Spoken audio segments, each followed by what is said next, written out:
एक शेर बताएं। इसको सुनने के बाद एक क्लास से निकाली थी। ठीक है, आपसे एक शेर मेरे पे अस्तगफुरुल्लाह नहीं, ये पे रहने दें, पर इससे बेहतर जो है ना चलें चलें। फिट आता भाई भाई बहुत मूड में। है। मेरी सादगी में इतना हुस्न है तो सिंगार में क्या होगा। वाह, पहला मिसरा हो गया। तेरी सादगी में इतना हुस्न है तो सिंगार में क्या होगा। तेरी नफरत में इतना मजा है तेरे प्यार में क्या होगा। भाई तो जो है ना एक्स्ट्रा ही जज्बाती हो गए। मुझे तो लग रहा है ये सिंगार नहीं, ये निखार था। तो मैंने भी ऐसा कुछ सुना था, मैंने ये एक ही जुमला सुना हुआ था, अगला मैंने मसला नहीं सुना हुआ था कि तेरी सादगी में इतना हुस्न है तेरा निखार कैसा होगा। असल में सिंगार से ना वो जेंडर वो हो जाता है, बाइस्ड हो जाता है। सिंगार से वो फीमेल बेस्ड हो जाता है ना, तो निखार जो है वो दोनों जेंडर्स पे चल जाता है। तो इसलिए जो है वो मतलब ये वाला शेर जो है किसी मेल जेंडर के लिए अगर कभी पेश करें तो इसमें सिंगार के बजाय निखार कर दें तो वो ज़रा बेहतर हो जाएगा कि तेरी सादगी में इतना हुस्न है तेरा निखार कैसा होगा। इसने पेश किसी और के लिए किया है। ठीक है, ये गुमराह कौम जो है ना, सिर्फ 5-6 मिनट के शुगल के लिए 5-6 महीने ज़ाया करना कितना जुल्म है। कब समझेंगे प्रेफरेंसेस आप। भाई ने ऐसा नहीं किया, भाई कहेंगे मेरा कोई कसूर नहीं है, ये साथ वाला एम ही कह रहा था, लेकिन कहने का मतलब है कि अपनी प्रेफरेंस समझें। ज़िंदगी बड़ी खूबसूरत है और पेपर पास ना होने पे 6 महीने बहुत टेंशन होती है। बंदा बड़ा गिल्टी फील कर रहा होता है, ना किताबें पढ़ने का दिल कर रहा होता है। और ख़ास तौर पे ग्रुप बी का पेपर फेल होने का मतलब है कि आपकी अटेम्प्ट मज़ीद बढ़ सकती है आगे। ग्रुप ए का पेपर फेल हो, कहीं ना कहीं वो रिकवर हो जाता है, आपका टाइम ओवरऑल ज़ाया नहीं होता। ग्रुप बी के पेपर फेल होने का मतलब है आपका टाइम ओवरऑल गिनती 6 महीने से आउट हो जाएगी। तो अब तो आप लोगों के पास टाइम ही नहीं होना चाहिए सारी बातें सोचने का। अब तो जो है वो सिर्फ पढ़ाई पे फोकस होना चाहिए। सर जो इसने फेसबुक पे अपलोड किया था वही ठीक था। क्या मोहब्बत जब भी होगी सीए के बाद। वाह, यही था सर। इन्होंने किया था वाकई, क्योंकि मुझे याद पड़ा है कि ऐसे किसी रैंडम पे मैंने भी कमेंट किया था। अरे मेरी पोस्ट ज़्यादा आप पे लाइक आएगा। ठीक है, हाँ मैं रैंडमली चलते चलते वो किया। मैंने कहा वो एक बच्चे ने कहा अब मोहब्बत जो है ना सीए के बाद होगी, तो मैं उस दौर बड़ा अप्रिशिएट किया। मैंने कहा शाबाश, फाइनली तुम हक को समझ गए। इस तरह का कुछ इस तरह की कोई बात मैंने लिखी थी तो गुड बॉय लिखा था जी गुड बॉय लिखा। हाँ, nice good work, keep it up. तो ये चीज़ वाकई बड़ी ज़रूरी है कि आप ये चीज़ नहीं, मतलब ये चीज़ कि आप पेपर दें, पेपर पास करें। लाइफ एक्सपेरिमेंट्स के लिए भरी पड़ी है। और ऑल्दो ये बात पब्लिकली एक टीचर को नहीं करनी चाहिए, लेकिन चूँकि मुझे लगता है कि आप सब लोगों को हमेशा इल्मी गाइडेंस हर जगह से मिलती हैं, लेकिन ये सारे ऐसे मामले हैं कि घर वाले भी शर्म करते हैं, दोस्त मशवरे पुट्टे पुट्टे दे देते हैं। आप लोगों को किसी रिलेशनशिप में स्टूडेंटशिप वाले टाइम में एंटर नहीं होना चाहिए, नहीं तो खुद भी तकलीफ़ में रहेंगे, दूसरे को भी तकलीफ़ में डालेंगे। ये प्रॉब्लम है, क्योंकि सीए करने वाले बंदे का मतलब है कि वो दुनिया से थोड़ा सा साइड पे हो चुका हुआ है। उसकी अपनी एक टाइमलाइन है। नॉर्मल लोग हैं उनकी अपनी टाइमलाइन है, वो अपनी टाइमलाइन पे लोगों की शादियाँ हो रही होती हैं, वो घर बसा रहे होते हैं। सीए वाला बंदा अपनी टाइमलाइन में पहले अपनी क्वालिफ़िकेशन या एक ख़ास लेवल तक, अपने स्टेज तक पहुंचता है, फिर वो शादी के बारे में सोचता है। तो what ever the gender is, जब आप खामखा किसी से एफिलिएट होते हैं और उसके बाद चूंकि दोनों में से कोई एक बंदा सीए कर रहा होता है और दूसरा सीए नहीं कर रहा होता, वो एक नॉर्मल इंसान होता है, तो नॉर्मल इंसान को एक नॉर्मल टाइम पे शादी करनी होती है। और जो सीए वाला बंदा है या बंदी है वो अपने टाइमलाइन में चल रहे होते हैं। तो फिर क्या होता है, एक बड़ा गंदा मिसमैच आ जाता है, कंपैटिबिलिटी आउट हो जाती है। एक तरफ के घर वाले चाहते हैं कि जी रिश्ता हो, और दूसरी तरफ के घर वाले कहते हैं बस बच्चा या बच्ची सीए तो कर ले।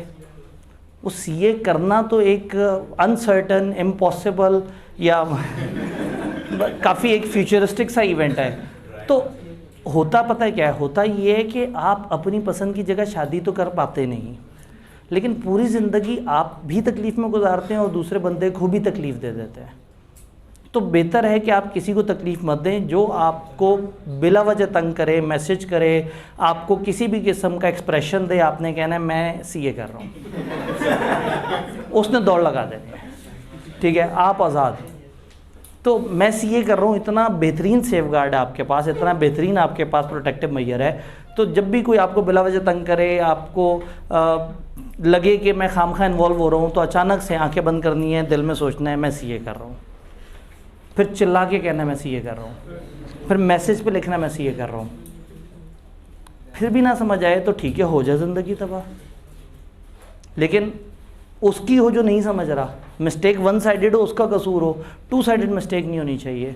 आपको पता होना चाहिए कि आप सीए कर रहे हैं। औसतन चार्टर्ड अकाउंटेंट्स की शादी 27-28 साल के बाद होती है, औसतन। ये औसतन इसलिए बता रहा हूँ कि कुछ लोग ऐसे हैं जो वेल सेटल्ड हैं, जिनके वालिदैन का बिज़नेस है, वो 24-25 में उनकी शादी कर देते हैं। अगर अपने तौर पे शादी की बात करें तो 31, 30, 32 इस एज में शादियाँ करते हैं चार्टर्ड अकाउंटेंट्स। तो इस एज तक कोई आपके लिए रुकने वाला नहीं है। मैं अलग अलग चार्टर्ड अकाउंटेंट्स को बता रहा हूँ। मेरी पौने 28 साल की एज, मेरी ख्वाहिश थी कि 25 साल की एज में शादी हो जाए, क्योंकि मतलब मुझे ये फिनोमेना गलत लगता था कि शादी लेट होती है। लेकिन जब फाइनेंशियल मजबूरियाँ पड़ती हैं तो फिर समझ आता है कि पहले जो है वो घर का चूल्हा देखना होता है, पहले आपने फाइनेंशियली स्टैंडिंग में आना होता है, फिर उसके बाद आप शादी करते हैं। तो कहने का मतलब है सीए में कौन आता है? अमीरों कबीरों के बच्चे तो नहीं आते, वो लोग आते हैं जिन्होंने लाइफ में कुछ करना है, स्टेबल होना है। और जब वो सीए शुरू करते हैं तो आहिस्ता आहिस्ता, चूँकि फ्रंट ऑफिस ने भी उन्हें ख्वाब दिखाए होते हैं, और करते करते उन्हें अपने ऊपर भरोसा भी आना शुरू हो जाता है। तो वो अपने घर वालों को बार बार यकीन दिलाते हैं कि आप मत परेशान हो, वो घर के मकान की छत बह रही है, बस 2 साल के अंदर मेरा मामला क्लियर है, मैं जल्दी से मेरी नौकरी शुरू हो जाएगी, अब ये घर मैं ठीक कराऊँगा, अब छोटी बहन की शादी मैं करूँगा, अब भाई को मुल्क से बाहर मैं भेजूँगा। और ऑटोमेटिकली क्या होता है कि वो बंदा जिम्मेदारियां लेता चला जाता है। उन सारी जिम्मेदारियों में ना वो अपनी शादी की बात खुद भी करते हुए अच्छा नहीं फील कर रहा होता। तो ये एक टिपिकल रियलिटी है कि सीए का स्टूडेंट मेल हो या फीमेल हो, ये लोग लेट शादी करते हैं। और कॉमन इंसान, नॉर्मल लोग जो है वो थोड़ा जल्दी शादी करते हैं। तो फॉर एग्जांपल एक लड़का सीए का जो 30 साल की एज में शादी करेगा, और एक लड़की जो कि 23 साल की है, जिसके घर वाले कहेंगे इसकी शादी क्यों नहीं कर रहे, से फॉर एग्जांपल, तो टेक्निकली 7 साल आपके लिए तो नहीं कोई होल्ड करने वाला। और अगर कोई होल्ड करेगा भी तो वो 7 साल जितनी तकलीफ से गुजरेगा, ये 1% से भी कम चांस है कि इस माशरे में इतने सोशल प्रेशर के बाद कोई आपका पीयर आपके लिए इतनी देर तक वेट करे। तो वेट करवाएंगे उसे तो वो बहुत बड़े टॉर्चर से गुजरेगा और शायद साइकोलॉजिकली डिस्टर्ब हो जाए। और अगर आप इन्वॉल्व हैं और वो वेट ना कर पाए तो सारी ज़िंदगी आप भी तकलीफ़ में रहेंगे, वो भी तकलीफ़ में रहेगा। तो दिस इज़ बेटर कि टाइमली ये रियलाइज़ कर लें कि रिलेशनशिप ड्यूरिंग सीए स्टडीज़ सिर्फ तबाही है। नंबर 1 तबाही वो आपको पढ़ने नहीं देंगे रिलेशनशिप्स। नंबर 2 पेपर के इंतहाई करीब जाके आप जो है वो अपने कैरियर के बजाय अपने कंबाइंड कैरियर के बारे में सोचना शुरू हो गए होंगे, और फ़ोन पे जो है वो आगे से आगे पता नहीं क्या क्या आप डिस्कशंस कर रहे होंगे कि हम 17 साल बाद ऐसे करेंगे और 20 साल बाद ऐसे, और इस तरह से करके पेपर पास नहीं हो रहा। तो एक तो पेपर रुल जाएगा, और पेपर ना रोला या रोला, इन एनी केस दोनों लोग साइकोलॉजिकली मेंटली इतने डिस्टर्ब रहेंगे कि उनसे सीए के पेपर पास होना भी मुश्किल होगा। बहरहाल वो पास कर रहे होंगे तो वो एक लाश की तरह ज़िंदगी गुजार रहे होंगे। किताब खोल रहे हैं, शक्ल किसी और की नज़र आ रही है कि अब तो 2 साल हो गए उसकी शादी को। जाहिर है, मतलब जब नाकाम हुए होंगे, और सीए वाले ने नाकाम हो जाना है, प्रैक्टिकल रियलिटी है। तो ये फिल्मों को देख के जज्बाती मत हो जाएं आप। ऐसा नहीं होगा कि एक ट्रेन पे भागते जा रहे होंगे, अमरीश पुरी जो है वो कहेगा जाओ ले जाओ सिमरन को, और मसला ही कोई नहीं। आप हकीकी ज़िंदगी में मौजज़ात उतने ज़्यादा नहीं होते, ना इतने फिल्मी एक्शंस होते हैं। असल ज़िंदगी में हर किसी की कुछ घरेलू मजबूरियाँ होती हैं, कुछ प्रेशर्स होते हैं। तो बीइंग अ सीए स्टूडेंट मैं हमेशा आपको रिकमेंड करूँगा कि रिलेशनशिप टाइप की चीज़ से दूर रहें। आपको आज नहीं पता लगेगा, आज से 7-8 साल बाद पता लगेगा कि आप कितनी तकलीफ़ से गुजरे।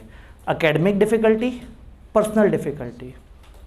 मैं चूँकि फ़ाइनल में अक्सर रात के वक्त यहाँ बैठा होता हूँ, काउंसलिंग कर रहा होता हूँ स्टूडेंट से, तो अक्सर बच्चे जो खासतौर पे काउंसलिंग के लिए आते हैं कि सर मेरे से पढ़ाई नहीं हो रही, उनके चेहरे को देखते ही लग जाता है कि क्यों नहीं हो रही पढ़ाई।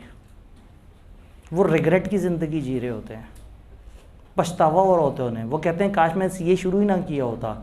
मैं कहता हूँ दूसरा पछतावा क्यों नहीं करते, काश मैं रिलेशनशिप में गया ही ना होता। तो आज आपके पास सीए तो आपने शुरू कर लिया है, दूसरी तरफ का पछतावे से बचने की ऑप्शन है। अब आप कहेंगे सर क्या मतलब सीए के स्टूडेंट हैं तो हम जीना छोड़ दें। भाई आप अच्छी एज में क्वालिफाई करो, पैसे के साथ प्रपोज करो किसी को, मज़ा तो आए। अगला कहे कि जी मुझे दुबई घूमने जाना, आप दुबई घुमा तो सको। अगला कहे डायमंड रिंग लेके दो, तो आप ये तो ना हो कि स्टाइपेंड जोड़ते फिर रहे हैं। ठीक है, जोड़ते रहेंगे, कोई 4 साल तक जोड़ेंगे, फिर उसके बाद डायमंड रिंग खरीदने की औकात बन जाएगी। पता है जेब में पैसा होगा तो प्यार करने का भी मज़ा आएगा। लेकिन आप कहेंगे सर मेरी एज नहीं होगी। अगर आप जल्दी से क्लियर कर लेते हैं, इतनी दुनिया 23 साल की एज में, 24 साल की एज में, 22 साल की एज में क्वालिफाई कर रहे होते हैं। सब पॉसिबल है, इसलिए कि वो दूसरी तरफ नहीं जाते। तो कोशिश करें कि ऑलरेडी ज़िंदगी में इतने मसले हैं, एक नया मसला मत लेके आए। आपका मसला आपके साथ है, आप पढ़ते हुए फ़ोन पे डिस्ट्रैक्ट हो जाते हैं। आपने अपनी ज़िंदगी के 2 साल 3 साल 5 साल ज़ाया किए, मुझे कोई दुख नहीं है। किसी और की ज़िंदगी का मत ज़ाया करें।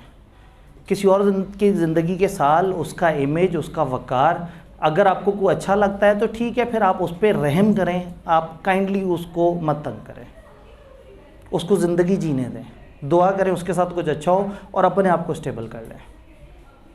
अनलेस कि आप चीज़ों को फिल्मी तरीके से एडजस्ट कर सकते हो। अगर वो 1% से लेस चांस आपके पास है तो कर ले फिल्मी तरीके से एडजस्ट। बता दें घर वालों को कि जी मेरे से पढ़ा ही नहीं जाता, तो फिर या तो वो चित्र परेड कर देंगे अच्छी, या अगर वो वाकई पैसा रखते हैं और वो मानते हैं कि बच्चों की छोटी एज में शादी हो जाए, पढ़ते हुए तो रहते ही हैं लोग, ऐसे लोग ज़रा कम ही होते हैं। तो इसलिए ना ये मशवरा है, ऑल द रिवीजन क्लास के बड़े कीमती टाइम है, बट ये एडवाइस भी बड़ी कीमती है। कोशिश करें इर्रिस्पेक्टिव ऑफ जेंडर रिलेशनशिप में मत एंटर हो ड्यूरिंग सीए स्टडीज़। और अगेन जब सीए कर लें, जब क्वालिफाई कर लें, या कम से कम आप अपनी मंजिल के इतने करीब हो कि बस अब 1-2 पेपर रह गए, आप एक अच्छी जॉब पे बैठे हुए हैं, ठीक है, फिर उस टाइम पे ऑल्दो मैं उस टाइम पे भी बहुत ज़्यादा रिलेशनशिप को प्रेफर नहीं करूँगा। वालिदैन जब सेलेक्ट करते हैं तो वो उसको ओन करते हैं। अगर आप अपने किसी रिलेशन को उनके सामने प्रेजेंट करेंगे कि हाँ भाई हमने यहाँ शादी करनी है, सारी ज़िंदगी उसको ओन नहीं करेंगे। जब उसको ओन नहीं करेंगे तो आप तकलीफ़ से गुजरेंगे। मैंने इतने सारे कुलीग्स को, इतने दोस्तों को इस तकलीफ़ से गुजरते देखा है कि वो अपनी पसंद की शादी करने के बाद उनके घर वाले एक अलग एंटिटी हैं, बीवी एक अलग एंटिटी है, और वो बेचारे अजियत में हैं। वो इतना कमा के भी गरीब हैं बेचारे, क्योंकि वो हर वक्त उनके वालिदैन कभी नाराज़ हैं, कभी बेगम नाराज़ है, तो वो समझ ही नहीं आ रहा। जी ठीक, तो बस ये चीज़ इम्पॉर्टेंट है कि सीए करने के बाद ऐसे किसी काम में अगर इन्वॉल्व होते हैं, पहले तो वो भी गलत है। उस वक्त भी अगर आप उसको नेचुरल तरीके से घर वालों की रजामंदी से करें तो आपको मज़ा आएगा, क्योंकि है तो जुआ। एक इंसान को आप 5 साल से भी जानते हैं ना, जो इंसान फ़ोन पे जैसा दिख रहा होता है वैसा होता नहीं है। फेसबुक इसकी बेस्ट एग्जांपल है। फेसबुक पे आपको जो है वो इतने सारे फेक अकाउंट नज़र आते हैं, इतनी ज़्यादा गलत। फेसबुक पे तो आप आज भी पोस्ट कर लें तो आपको एक अननोन से टीचर की सबसे बेस्ट रिकमेंडेशन नज़र आ रही होगी जी सब्जेक्ट में, आप हैरान हो जाएंगे, आप कहेंगे हैं ये कहाँ से आ गया। तो फेसबुक की एक फ़ेक दुनिया है, सेम गोज़ विद रिलेशनशिप की दुनिया इंतहाई फ़ेक होती है। एक दूसरे के सामने अपने आप को बहुत एग्जेजरेट करके बयान करते हैं। तो आप 5 साल से किसी बंदे को जानते हैं, उसके साथ ज़िंदगी गुजारने से भी ज़्यादा सेफ़ है कि घर वालों ने जिसको चूज़ किया है, क्योंकि यह है जुआ। आपको जिसको आप जानते भी हैं वो भी पता नहीं कैसा निकले, और जो घर वाले आपके लिए चूज़ करें वो भी पता नहीं कैसा निकले। लेकिन घर वाले जो चूज़ करेंगे तो उसमें बरकत भी ज़रा ऐड हो जाएगी, आपने घर वालों की बात सुनी, प्लस वो भी ओन करेंगे, कम से कम आपका ये आधा मसला तो ख़त्म हो जाएगा। तो इतना सारा जब टाइम बचेगा आपके पास तो फिर पेपर को फोकस करें। पेपर को फोकस करते करते एमएफए की तरफ आते हैं, और एमएफए के चैप्टर नंबर 1 की तरफ आते हैं, पॉलिटिकल। पेस्टल एनालिसिस हमने पढ़ा, हमने समझा कि पेस्टल क्या है, पॉलिटिकल, इकोनॉमिक, सोशल, टेक्नोलॉजिकल। आज हमने पॉलिटिकल पे और इकोनॉमिक पे बात करनी है। हर बिजनेस ने अपने इर्द गिर्द पॉलिटिक्स को देखना है, अपने इर्द गिर्द देखना है कि सियासतदान क्या कर रहे हैं, सियासी जमात क्या कर रही है, मुल्क में पॉलिटिकल क्लाइमेट कैसा है। सवाल ये है कि क्यों देखना है अपने इर्द गिर्द की पॉलिटिक्स को, उस इन्वायरमेंट में ऑपरेट करना है। भाई हम लोग अपना कॉलेज चला रहे हैं, हमें इससे क्या है कि इमरान खान हुकूमत कर रहे हैं, नवाज शरीफ एक्सटर्नल फैक्टर। अब फॉर एग्जांपल अगर नवाज शरीफ हुकूमत कर रहा होगा तो इमरान खान ने आतंक मचाई हुई होगी, इमरान खान हुकूमत कर रहा होगा तो नवाज शरीफ के चाहने वालों ने जुल्म किया हुआ होगा। तो होगा ये कि जो भी हुकूमत कर रहा है और जो भी गवर्नमेंट में टसल चल रही है हमें उसका पता होना चाहिए। अगर हमें उसका नहीं पता होगा तो हम डिस्टर्ब होंगे। सेशन के बीच में अचानक से जो है वो एक पॉलिटिकल डिस्टर्बेंस हुई, एक हफ्ते के लिए बुरी तरह से क्लासेस मुतासर हो गई। ये तो हमारा बिज़नेस है, हमारा बिज़नेस ऐसा है जो 6 महीने पे पढ़ा रहा है, चलो 3-4 दिन हमने आगे पीछे करके एडजस्ट कर लिए। जिनके बिज़नेस में डेली करोड़ों की आमदनी हो, जिनके बिज़नेस का फ़र्ज़ करें 3 पीक डेज़ आए हुए हैं और एन उन 3 पीक डेज़ में जो है वो लोग हकीकी आज़ादी के लिए निकल पड़े। तो बिजनेसेस को इस चीज़ को देखना होगा कि what is the political environment around them, उस पॉलिटिकल एनवायरनमेंट में डिस्टर्बेंस कितनी है, अनसर्टेनिटी कितनी है। बिज़नेस छोटा बिज़नेस हो उसने इसलिए समझना है कि अपने आप को बचा सके, और बड़ा बिज़नेस इसलिए समझे कि वो उसको मैनिपुलेट कर सके। क्योंकि बिज़नेस और पॉलिटिक्स का आपस में गहरा ताल्लुक है। ये जो पॉलिटिकल पार्टीज़ हैं इन सबको चाहिए होते हैं पैसे, और पैसे इनके पास अपने तो होते नहीं, तो बिजनेसेस इन्वेस्ट करते हैं इन पे। तो नॉर्मली क्या होगा, 2-3 बड़े बिजनेस टाइकून होंगे जो किसी पॉलिटिकल पार्टी को फंड करेंगे, उनकी कैंपेन को फंड करेंगे। इन रिटर्न उनसे क्या एक्सपेक्ट करेंगे, अच्छे कॉन्ट्रैक्ट्स, अच्छे काम मिल जाएं, सारा कुछ। अब मैं अगर कंपेटिटर हूँ किसी ऐसे बिजनेस का जो कि इन्वेस्टर है पॉलिटिकल ग्रुप का, और खुदा ना खास्ता उन्हीं की हुकूमत आ गई, तो मुझे बहुत एहतियात से अपने बिजनेस डिसीजन लेने होंगे और अपने आप को बहुत ध्यान से रूल्स एंड रेगुलेशंस की पासदारी करते हुए चलाना होगा। और अगर वो जिस पॉलिटिकल पार्टी को सपोर्ट कर रहा है उसका ऑपोजिट आ गया तो मुझे और चौड़ा होकर फिरना चाहिए कि ठीक है, अब कंपेटिटर तो ज़रा सा भी कुछ करेगा तो उसको तो दूसरी गवर्नमेंट ही कुचल देगी। तो वो आते साथ ही उस बिजनेसमैन का तो सत्यानाश फेरेंगे और हम बैठे बैठे एवं ही फ़ायदे में आ जाएंगे। तो दिस इज़ अ थिंग कि हर बिज़नेस पॉलिटिक्स से कनेक्टेड है, और जो बड़े बिजनेसमैन हैं उनको अपने पॉलिटिकल विंग्स रखने होते हैं, पॉलिटिकल एफिलिएशंस रखनी होती हैं, ताकि उनको पॉलिटिकली बहुत सारे बेनिफिट्स मिलें और बहुत सारे कॉन्ट्रैक्ट्स, अवार्ड्स और ऐसी चीज़ें हैं जिसमें अगर पॉलिटिकल पार्टी उनका साथ दे देगी तो उनके लिए ज़िंदगी थोड़ी सी आसान हो जाएगी। तो बिज़नेस के लिए समझना बड़ा ज़रूरी है कि हम कौन से पॉलिटिकल एरा में जी रहे हैं। उस एरा की सोच, कुछ पॉलिटिकल पार्टीज़ होंगी जो कहती होंगी कि गवर्नमेंट सबसे बड़ी पावर है और किसी को हमने कुछ नहीं करने देना। कुछ पॉलिटिकल पार्टीज़ होंगी जो कहेंगी हम जमहूरियत के हुस्न पे बिलीव रखते हैं और बिज़नेस जो जैसे मर्ज़ी करे वो उस तरह से। भाई अयूब खान ने आके बिजनेस से कहा खुल के खेलो, कोई मसला नहीं। भुट्टो ने आके बिजनेस से कहा कि तुम लोग क्या कर रहे हो, ये तो पाकिस्तान का पैसा है, सारों को नेशनलाइज कर दिया। तो भुट्टो के दौर की सोच और होगी, भुट्टो के दौर का बिजनेस किसी और तरीके से रिएक्ट करेगा, और अयूब खान के ज़माने का बिजनेस और तरह से रिएक्ट करेगा। तो पॉलिटिक्स को देखना बड़ा ज़रूरी है। किताब ने कुछ फैक्टर्स पे बात की कि पॉलिटिक्स को हम क्यों देखते हैं, हम थोड़ा सा किताब की तरफ भी चलते हैं। पॉलिटिक्स को देखना क्यों ज़रूरी है। पहले तो एक ये पेस्टल आ गया, ये मैं चैप्टर 1 के साथ प्लान किया होता है, क्योंकि पेस्टल जो किताब का रीडर हो जैसे ही चैप्टर 1 को पढ़े उसे पहले पेस्टल पता लग जाए। हमने पेस्टल को उन चैप्टर्स के एंड पे कवर कर लिया था, तो हम पेस्टल पे बात यहाँ नहीं करेंगे। पॉलिटिक्स आ गया, अब किताब ने तो खींचना है, उसने तो पूरा चैप्टर बनाना है पॉलिटिक्स पे। उन्होंने पॉलिटिक्स के वर्ड को गूगल पे सर्च किया कि पॉलिटिक्स को कैसे कैसे बोला जा सकता है। तो उन्होंने कहा politics in the world started since the establishment of society after agriculture revolution. Agriculture revolution के बाद दुनिया में पॉलिटिक्स शुरू हो गई। पॉलिटिक्स तब से इवॉल्व करे जा रही है, चीज़ें आगे बढ़ी जा रही हैं। हम कोई सिंगल डेफिनेशन पॉलिटिक्स की नहीं लेके आ सकते, तो भाई नहीं लेके आ सकते तो मत बताओ। फिर भी उन्होंने बहुत सारी बता दी, मैंने उनमें से कुछ 2-3 सेलेक्ट करके यहाँ लिखी कि politics is the most concentrated expression of economics. Financial terms में बताया कि इकोनॉमिक्स का सबसे कंसनट्रेटेड जो एक्सप्रेशन है वो पॉलिटिक्स है। अब वही बात है कि रिवीजन क्लास है, हम एक क्लास पे बहुत ज़्यादा एंजॉय नहीं कर सकते, हम थोड़ा सा तेज़ी से आगे चलेंगे।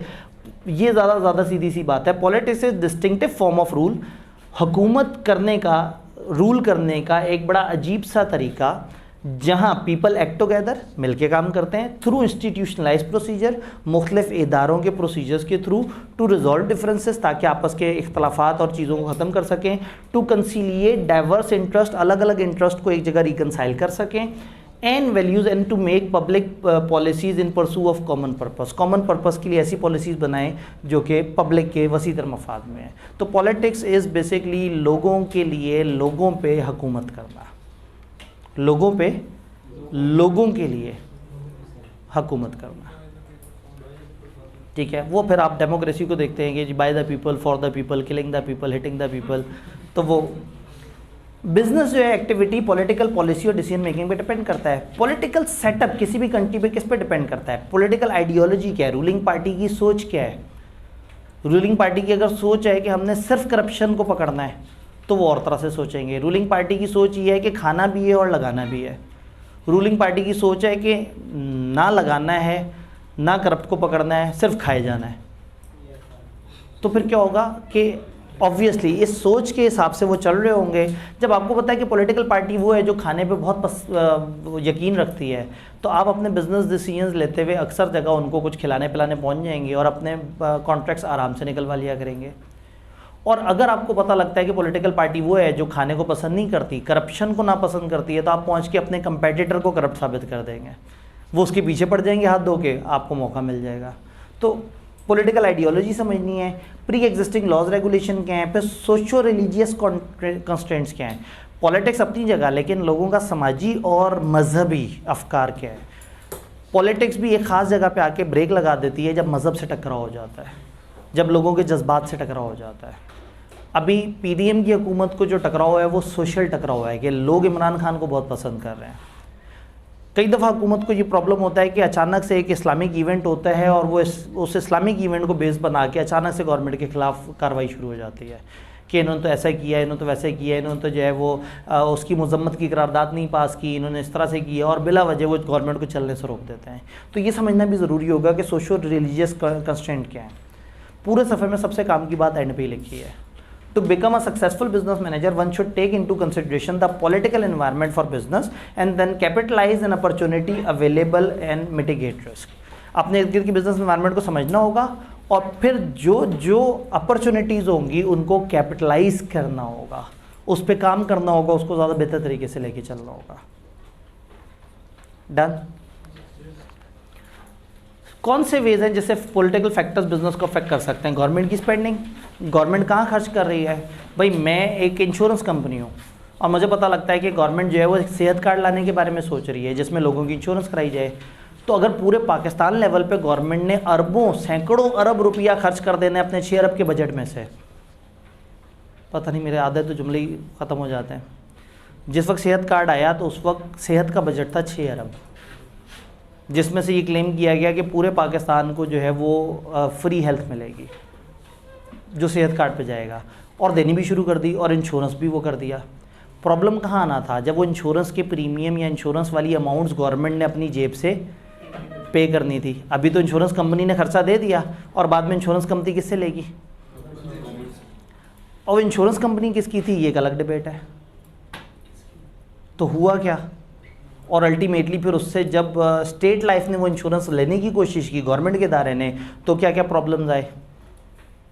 अभी तो वो सारे खर्चे पड़ेंगे।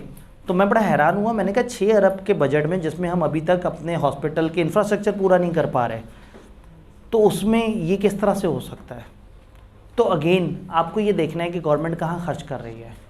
अब गवर्नमेंट पे कर सकेगी बाद में या नहीं, लेकिन इंश्योरेंस वाला तो खर्च कर देगा। तो जैसे ही सबको पता लगेगा कि गवर्नमेंट इज़ विलिंग के दिल का ऑपरेशन होगा, हम खर्चा करेंगे। हम क्या इंश्योरेंस वाले खर्चा करेंगे? हम इंश्योरेंस वालों को पे कर देंगे।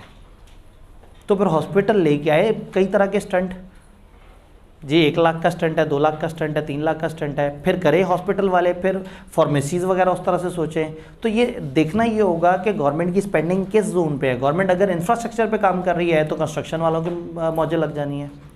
गवर्नमेंट अगर आईटी के ऊपर खर्च कर रही है तो आईटी वालों को। तो गवर्नमेंट के डिसीजन आपको कैसे इम्पैक्ट करते हैं, आप देखेंगे गवर्नमेंट की स्पेंडिंग की डायरेक्शन क्या है। फिर उनके टैक्सेशन के जो रूल्स हैं, हर गवर्नमेंट का अपना एक टैक्स पॉलिसी है। वो टैक्स पॉलिसी जो है आपके बिजनेस को प्लस माइनस दोनों तरफ इम्पैक्ट कर सकती है, आप उसको देखें। फिर आप ये देखें इनकी इकोनॉमिक पॉलिसी क्या है, ये चीज़ों को किस तरह से लेके चल रहे हैं, ये बैलेंस ऑफ पेमेंट को क्या करते हैं, ये इंपोर्ट एक्सपोर्ट के ऊपर क्या रिस्ट्रिक्शंस लगाते हैं। मेजॉरिटी बिजनेसेस का बहुत बड़ा गहरा ताल्लुक होता है मुल्क से बाहर इंपोर्ट और एक्सपोर्ट वाले जो मामला आते हैं उनसे। तो आप देखेंगे कि उनकी इकोनॉमिक जो सोच है वो क्या है और आप उसके मुताबिक चलें। फिर लेबर से रिलेटेड लॉस क्या हैं? भुट्टो ने आते ही कहा कि जी मज़दूर सबसे तगड़ा आदमी है, रोटी कपड़ा और मकान, और उसने फिर लेबर लॉस को इतना सख्त कर दिया कि बिजनेसेस के लिए बहुत मुश्किल हो गया सरवाइव करना। अयूब खान वाले ज़माने में जो है वो खुला खाता चल रहा था, बिज़नेस वॉज द किंग और बिज़नेस जैसे करता था। बस अयूब खान ने कहा था पाकिस्तान ग्रो करना चाहिए। अयूब खान के एरा में पाकिस्तान की एक्सपोर्ट्स मलेशिया, थाईलैंड और इंडोनेशिया की कंबाइंड एक्सपोर्ट से ज़्यादा थी। हम कभी दुनिया को सिखाया करते थे, हम कभी दुनिया को ट्रेन करते थे कि आपने क्या करना है, किस तरह से करना है, दुनिया को उधार दिया करते थे कभी। तो कहने का मतलब है कि दैट वाज द पॉइंट कि उस वक्त के जो पॉलिटिकल स्कूल ऑफ थॉट थी वहाँ के बिजनेस ने और तरह से चलना है। उसे पता था कि जी अयूब खान ये कहता है कि भाई पाकिस्तान में पैसा आना चाहिए, पाकिस्तान में पैसा गर्दिश करे, दौलत नज़र आनी चाहिए, हमारे रिजर्व्स बढ़ने चाहिए, जैसे मर्जी करो। तो फिर लेबर का इस्तेसाल हो रहा है, उसके ऊपर को बहुत ज़्यादा बॉदर नहीं करता था। लेकिन भुट्टो ने कहा भाई पैसा बनाओ या ना बनाओ, लेबर के साथ जुल्म नहीं करना। और तुम क्यों पैसा बना रहे हो, तुम तो प्राइवेट सेक्टर हो, पैसा तो गवर्नमेंट को बनाना चाहिए। और उनकी चलती हुई कंपनियों को उठा के प्राइवेटाइज़ कर दिया और नेशनलाइज कर दिया। वो लोग बेचारे परेशान हुए, इतने अरसे से मेहनत करके करोड़ों के अरबों के एम्पायर खड़े किए हैं, गवर्नमेंट कब्जा करी जा रही है, तंग आके दूसरे मुल्कों में भागे। आज भी कई मुल्कों के कई बड़े सेठ, बहुत पीछे हिस्ट्री जाके देखें तो पाकिस्तानी भागा हुआ बंदा निकलता है और वहाँ जाके अपना नाम चेंज करके जग्गा डाकू से जो है नाम चेंज करके जेडी सेठ बन के, जग्गा डाकू जेडी, तो वो वहाँ जाके जो है वो अपने आप को चेंज करके और वो एक बहुत बड़ी एम्पायर खड़ी कर चुका होता है। वो एंटरप्रेन्योर जो पाकिस्तान को कहाँ लेके जा सकता था। तो पॉलिटिक्स को भी नुकसान होता है जब आप बिजनेसेस पे बड़े लेवल पे अटैक करें। तो ये एक अजीब सी मोहब्बत है इनकी, एक दूसरे को बर्दाश्त भी करना है, साथ भी चलना है, ख्याल भी रखना है, अगेंस्ट भी आना है, ज़्यादा सर पे भी नहीं चढ़ाना और ज़्यादा इग्नोर भी नहीं करना। तो अभी इस सारे को डिस्कस करके मैं फिर सवाल की ऑप्शन दूंगा। लेबर लॉस को आपने देखना है, फिर इंटरनेशनल रिलेशन और पॉलिसीज़ क्या हैं, वो इंटरनेशनली कैसे रिलेशन रख रहे हैं। आप इंडिया को चीज़ें बेची जा रहे हैं, पता लगा गवर्नमेंट आई, उन्होंने कहा इंडिया तो हमारा दुश्मन है, इसके साथ तो हमने डील ही नहीं करना। तो आपको फ़ौरन अलर्ट हो जाना चाहिए कि भाई ये जो लोग आ गए हैं जज्बाती हैं, इस वक्त हमें कुछ और करना होगा। जैसे पाकिस्तान के अंदर जो है जो करंट इकोनॉमिक क्राइसिस है या ओवरऑल इकोनॉमिक क्राइसिस, हमसे सबसे करीब एक बहुत बड़ी पॉपुलेशन वाला मुल्क इंडिया है और जिनकी कॉस्ट ऑफ प्रोडक्शन भी काफ़ी हद तक बेहतर है। वहाँ से ट्रेड होने से पाकिस्तान में कुछ ऐसी चीज़ें हैं जो यहाँ सस्ती हैं जो वहाँ जा सकती हैं, वहाँ की ऐसी चीज़ें हैं जो यहाँ सस्ती हैं। लेकिन चूँकि पॉलिटिकल क्लैश है तो इस वजह से बिजनेसेस एक दूसरे को सामने सामने सपोर्ट नहीं कर पा रहे। इंडिया से दुबई और दुबई से पाकिस्तान माल आता है एंड सेम वाइस वर्सा होता है, अनलेस के स्मगलिंग के रूट से जाए। तो आपको ये देखना है कि इंटरनेशनल पॉलिसीज़ क्या हैं इनकी, बॉर्डर की क्या पॉलिसी है, दुश्मनदारियाँ कैसी हैं। तो जैसे लोग होंगे आपको अपने बिजनेस के इसमें वो चेंजेस लेके आनी होंगी ताकि आप उनके हिसाब से अपने आप को चेंज कर सकें। जी यहाँ आप कुछ कहना चाह रहे थे। जब गवर्नमेंट नेशनलाइज करती है तो बदले में कंसिडरेशन देती है? जब गवर्नमेंट नेशनलाइज करती है तो कंसिडरेशन कंसिडरेशन देती है, आपको बिल्कुल देती है, उतनी कंसिडरेशन देती है जितनी आपने डिक्लेयर की होती है। भाई आपने अगर कहा कि इस साल मैं कम टैक्स दे पाऊंगा क्योंकि मैंने सिर्फ 70 लाख कमाया, तो जब आपका वो बिज़नेस ले लेंगे आपसे तो आपको उस तरह से कंपनसेट करेंगे जो आपने बताया था। ये बिल्कुल ऐसे ही है जैसे जब घर का टैक्स वो करवाना होता है, पे करना होता है, तो आप उस घर की एक मिनिमम सी वैल्यू गवर्नमेंट में जमा कराते हैं कि ये इतनी वर्थ का है। ये 4 करोड़ के घर को आप कह देते हैं कि ये तो तकरीबन कोई 36 लाख की प्रॉपर्टी है और आप दे देते हैं उसके ऊपर टैक्स। फिर जब गवर्नमेंट को अपनी को मोटरवे गुजारनी होती है, जब अपना कोई प्रोजेक्ट गुजारना होता है, जब अपना कोई और काम करना होता है और वो आपसे मजबूरन आपका घर ले रहे होते हैं, तो आपको पूरी कंपनसेशन देते हैं जो आपने बताई थी कि ज़मीन की वर्थ क्या है। अब आप उस वक्त अगर रोएं कि नहीं ज़मीन की वर्थ 4 करोड़ है, तो कहेंगे मुझे टैक्स देते हुए तुम्हें 36 लाख की लगती थी, तो मैं तो तुम्हें जेन्युइन फेयर पेमेंट कर रहा हूँ ना, जितना तुम मानते हो ज़मीन की कीमत है मैं तुम्हें तुम्हारे मुँह मांगी कीमत दे रहा हूँ।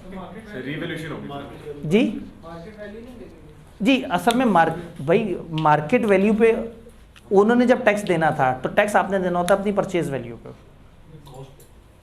ठीक है।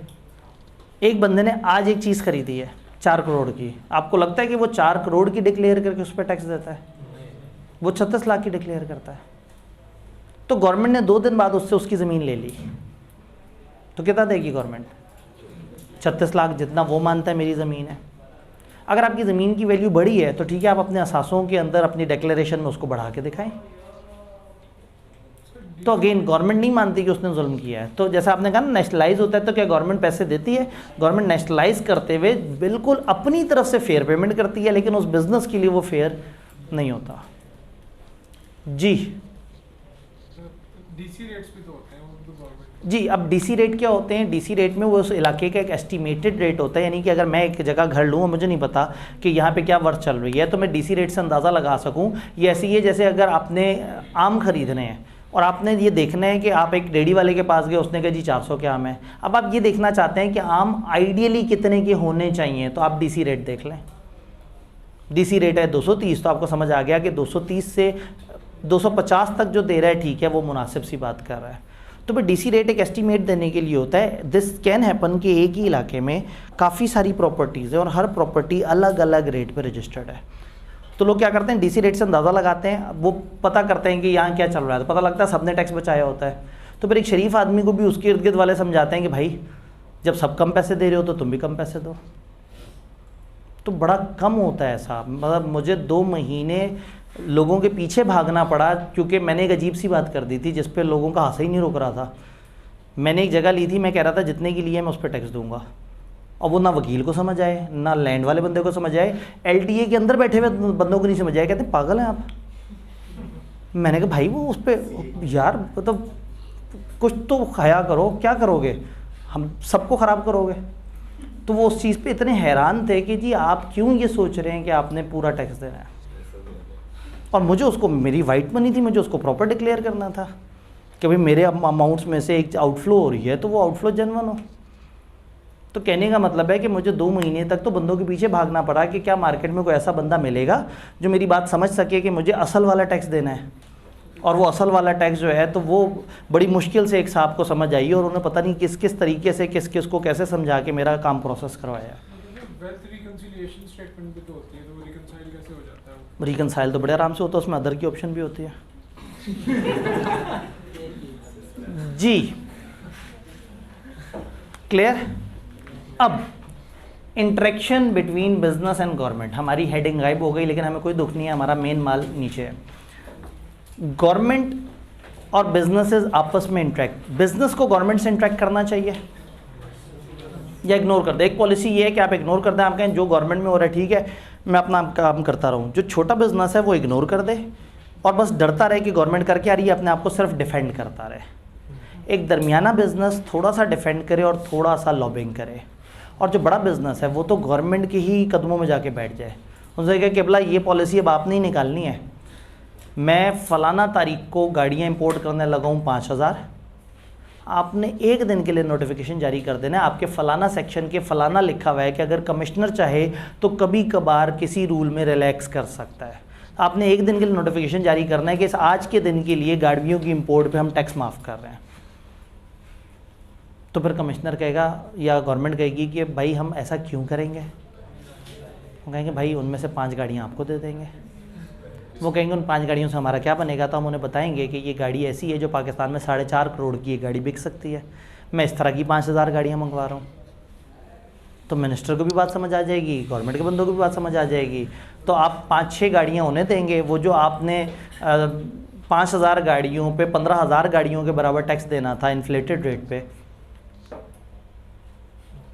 तो जो बहुत बड़ा बिजनेस है वो तो फिर कोई काम सीधा सोचता ही नहीं ना, वो पहले गवर्नमेंट के पास जाके कहते हैं इसको टेढ़े तरीके से कैसे कर सकते हैं। तो वो कहते हैं अजीब सी बात कर दी है, तो कहता है अच्छा फिर मिल के करते हैं। मैं कहा हाँ अब अच्छी सी बात की आपने। फिर वो कोई सर्कुलर निकालेंगे, कोई नोटिफिकेशन निकालेंगे, कोई सिस्टम निकालेंगे, कोई रिश्तेदार का नाम लगा के, कोई रिलेटेड पार्टी करके, कोई इस बंदे के थ्रू, उस बंदे के थ्रू। और बिजनेसेस छोटी छोटी बात पे सीएम लेवल तक के बंदे को इन्वॉल्व कर लेते हैं, इतनी पहुंच होती है इनकी। पंजाब में पीछे तो मशहूर हो गया था कि कोई बड़ी ट्रांजैक्शन एक ख़ास अमाउंट से ऊपर अप्रूव ही नहीं हो सकती जब तक बुजदार भाई उसको ओके ना करते हैं। अनफॉर्चुनेटली दुख इस बात का होता था कि जो करप्शन को रोकने आया है, जिसको हम फेवरेट मानते हैं, उसी का अपना बंदा जो है वो चीज़ों को सही नहीं लेके चल रहा और वो उसके खिलाफ एक्शन नहीं ले रहा। तो खैर अगेन मतलब ये बातें जब आप इंडस्ट्री में मार्केट में आएंगे फिर आपको पता लगेगा कि हो क्या रहा था। अभी तो आप सिर्फ फेसबुक को देख देख के ज़रा साथ साथ वो शेयर वगैरह करते रहे। तो बिज़नेस ने किस तरह से इन्फ्लुएंस करना है गवर्नमेंट को, कई तरीके हैं। हम कहते हैं प्रेशर ग्रुप और लॉबिंग, ये दो मेन काम है जिससे जो है गवर्नमेंट को आप जो है वो थोड़ा सा प्रेशराइज कर सकते हैं, थोड़ा सा चीज़ों को लेके चल सकते हैं। इनके ऊपर हम एक एक करके बात करेंगे। हम कहते हैं कि फाइनेंशियल इंसेंटिव स्ट्रेटजी है, बिजनेसेस जो है अपनी इकोनॉमिक लेवरेज को इस्तेमाल करके पब्लिक पॉलिसी मेकर्स को इन्फ्लुएंस कर सकते हैं। इनके पास रुपया पैसा ज़्यादा होता है तो ये जो पब्लिक पॉलिसी मेकर्स है उनको ये इन्फ्लुएंस कर सकते हैं। किताब ने इंतहाई साफ़ सुथरा लफ्ज़ इस्तेमाल किया कि ये अपने पैसे से उनको इन्फ्लुएंस कर सकते हैं। ये बेचारे बड़ा कुछ लिखना चाह रहे थे लेकिन ज़ाहिर है एक प्रोफेशनल किताब है जी। They can use economic power to threaten to leave a city, state और कंट्री। वो यहाँ तक भी बात कर सकते हैं। उनके पास इकोनॉमिक लेवरेज है, वो कहता है हमारा इतना बड़ा बिजनेस है, चाहे तो वो पैसों से इन्फ्लुएंस करें उनको, चाहे तो ये कहते हैं कि ठीक है जी अगर हमारे मुतालबात नहीं माने तो हम अपना प्रोडक्शन यूनिट बंद कर देंगे। फिर फेसबुक पे खबर आएगी कि इतनी अहम कंपनी का प्रोडक्शन यूनिट पाकिस्तान में बंद हो गया तो सारे गवर्नमेंट पे को बुरा भला कहेंगे। तो समटाइम गवर्नमेंट जो है वो अपनी साख बचाने के लिए भी उनकी कोई उल्टी सीधी बातें मानना शुरू कर देती है। तो एक तरीका ये है कि आप अपनी फाइनेंशियल इंसेंटिव स्ट्रेटेजी को यूज़ करते हैं। देन और तरीके क्या हैं, आप स्टेक होल्डर्स कोलेशन की तरफ आते हैं, आप लोगों को साथ मिलाते हैं। आपको लग रहा है कुछ गलत हो रहा है, आप कहते हैं अच्छा चलो 3-4 तगड़े सप्लायर्स को भी मिला लिया, कुछ 2-3 मोटे कस्टमर्स को भी साथ मिला लिया, कुछ और फील्ड के और बंदों को मिला लिया, तगड़े हो गए, मिल गए और मिल के आपस में बैठ के बात की कि भाई ये क्या हो रहा है, इसमें तो हम सब रुल जाएंगे। ये जो गाड़ियों का ये वाला रूल आ रहा है, भाई सप्लायर तुम भी उड़ जाओगे, मैं मैन्युफैक्चरर भी उड़ जाऊंगा, हाँ भाई शोरूम वाले तुम भी उड़ जाओगे। अब किसी का कोई चचा मिनिस्टर होगा, किसी का कोई और ताल्लुक होगा, तो कहीं ना कहीं जब इतने सारे लोगों को अपने साथ जोड़ेंगे और मिलजुल के काम करेंगे तो इस कोलेशन से भी आप गवर्नमेंट को किसी न किसी तरीके से इन्फ्लुएंस कर सकेंगे। एक तरीका ये है कि आप एडवोकेसी एडवर्टाइजमेंट की तरफ आते हैं। आप क्या करते हैं, आप मुख्तलिफ तरीके से गवर्नमेंट की पॉलिसी के ख़िलाफ़ जो है ना अजीब अजीब सी बातें शुरू कर देते हैं, सोशल मीडिया पे ट्रेंड चला देते हैं। गरीब किसान का इस्तेसाल नहीं होने देंगे, गवर्नमेंट ने ये जो एग्रीकल्चर के ऊपर टैक्स लगाया है इसको ख़त्म किया जाए। वो गरीब किसान को तो पता ही नहीं होगा टैक्स क्या है और बेचारा कमाता ही कितना सा होगा, लेकिन जो कई 100 अरब कमा रहा होगा उन फसलों से, उन खेतों से, उन एग्रीकल्चर प्रोडक्ट से, उसको टैक्स पड़ रहा होगा। तो बजाय इसके कि वो ये कहे कि ये टैक्स नहीं होना चाहिए, वो एक इमोशनल ड्राइव चालू कर देगा।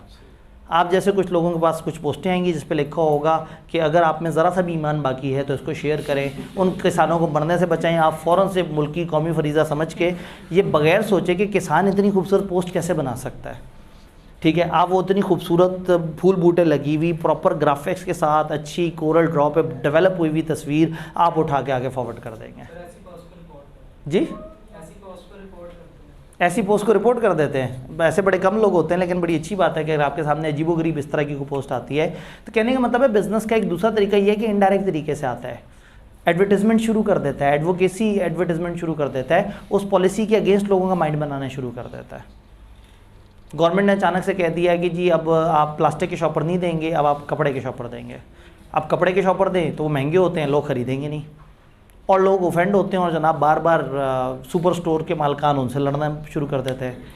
तो आप अचानक से कंपेन शुरू कर दें कि जी गवर्नमेंट का ये फ़ैसला बड़ा सही नहीं है, इसमें ये मसला है वो मसला है, और चंद मजबूर लोग दिखा दें, कोई इंटरव्यू में किसी बंदे को रोते हुए दिखा दें कि जी मेरी दुकान में लोग आते थे और वो मेरा सालन जो है वो पूरे लाहौर में बड़ा मशहूर था, अब जो कस्टमर आते हैं वो कहते हैं सालन दो, अब मैं इस कागज़ के शॉपर में उनको सालन कैसे दूँ। वाकई वो जी पाए वाला है जी, वो पाए नहीं दे पा रहा किसी को क्योंकि उस कागज़ के थैले में पाए डालें तो वो लीक कर जाएंगे।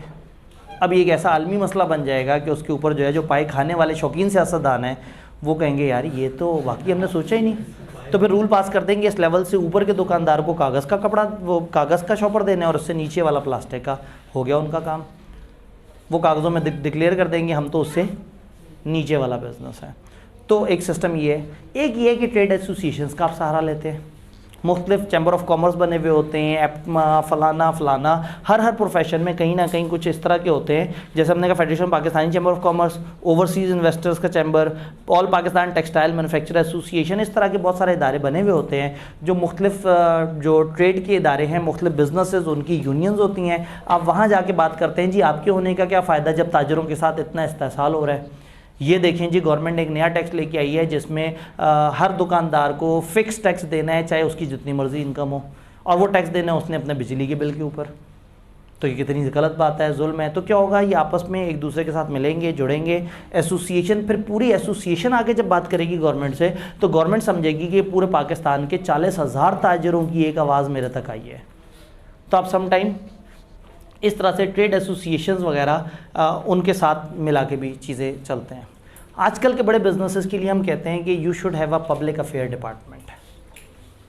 बिजनेसेस का एक पब्लिक अफेयर डिपार्टमेंट होना चाहिए, एंड सेम गवर्नमेंट का एक ऐसा डिपार्टमेंट होना चाहिए जो बिजनेसेस वगैरह से रब्ते करता हो। तो एक बड़ा बिज़नेस है, उसमें कहीं ना कहीं कोई भी उस बिज़नेस के ख़िलाफ़ इंटरनेट पे कोई वो चल पड़ा, कोई टिकर चल पड़ा, इंटरनेट पे कोई चीज़ वायरल हो गई, तो फ़ौरन से उनका एक नुमाइंदा आके एक पब्लिक स्टेटमेंट दे कि नहीं भाई ये चीज़ इस तरह से है। एक पब्लिक अफेयर डिपार्टमेंट एक ऐसा बंदा हो जो हर वक्त जो है मुख्तलिफ पॉलिटिशियन से मिलता रहता हो, उनको गिफ्ट्स वगैरह देता रहता हो, उनके साथ खाने शाने खाता रहता हो, अच्छे ताल्लुक़ बना के रखता हो। तो ये एक बंदा भी हो सकता है और एक पूरा डिपार्टमेंट भी हो सकता है। डिफरेंट ऑर्गेनाइजेशन में पॉलिटिकल एक्टिविटी को मैनेज करना पब्लिक अफेयर डिपार्टमेंट के अंडर आता है। पब्लिक अफेयर डिपार्टमेंट का जो रोल है वो फर्म के इंटरेक्शन विद गवर्नमेंट और उन सबको मैनेज करना है। पब्लिक अफेयर क्रिएट करना भी एक ग्लोबल ट्रेंड बन गया। अब हर कंपनी के पास एक पब्लिक अफेयर डिपार्टमेंट है, जिनके लोगों का सिर्फ और सिर्फ काम ये है कि वो गवर्नमेंट से कनेक्ट करते हैं या जनरल जनता के सामने आके अपनी ऑफिशियल स्टेटमेंट्स वगैरह दे रहे होते हैं। Typical public affair executives spend most of the time direct lobbying with politician, hosting visits by politician to company location और attending fundraising activities। तो इनका ज़्यादातर टाइम जो है वो इस तरह की एक्टिविटीज़ में गुजरता है कि जगह जगह जाते हैं, अपनी प्रेजेंस शो करते हैं, कनेक्शंस बनाते हैं, लोगों से ताल्लुक़ जोड़ते हैं और अक्सर पॉलिटिशियंस को बताते रहते हैं कि हमारे साथ जुड़े रहने में आपको कितना फ़ायदा है। यहाँ तक कोई कन्फ्यूजन, एक आध हाथ खड़ा हुआ था।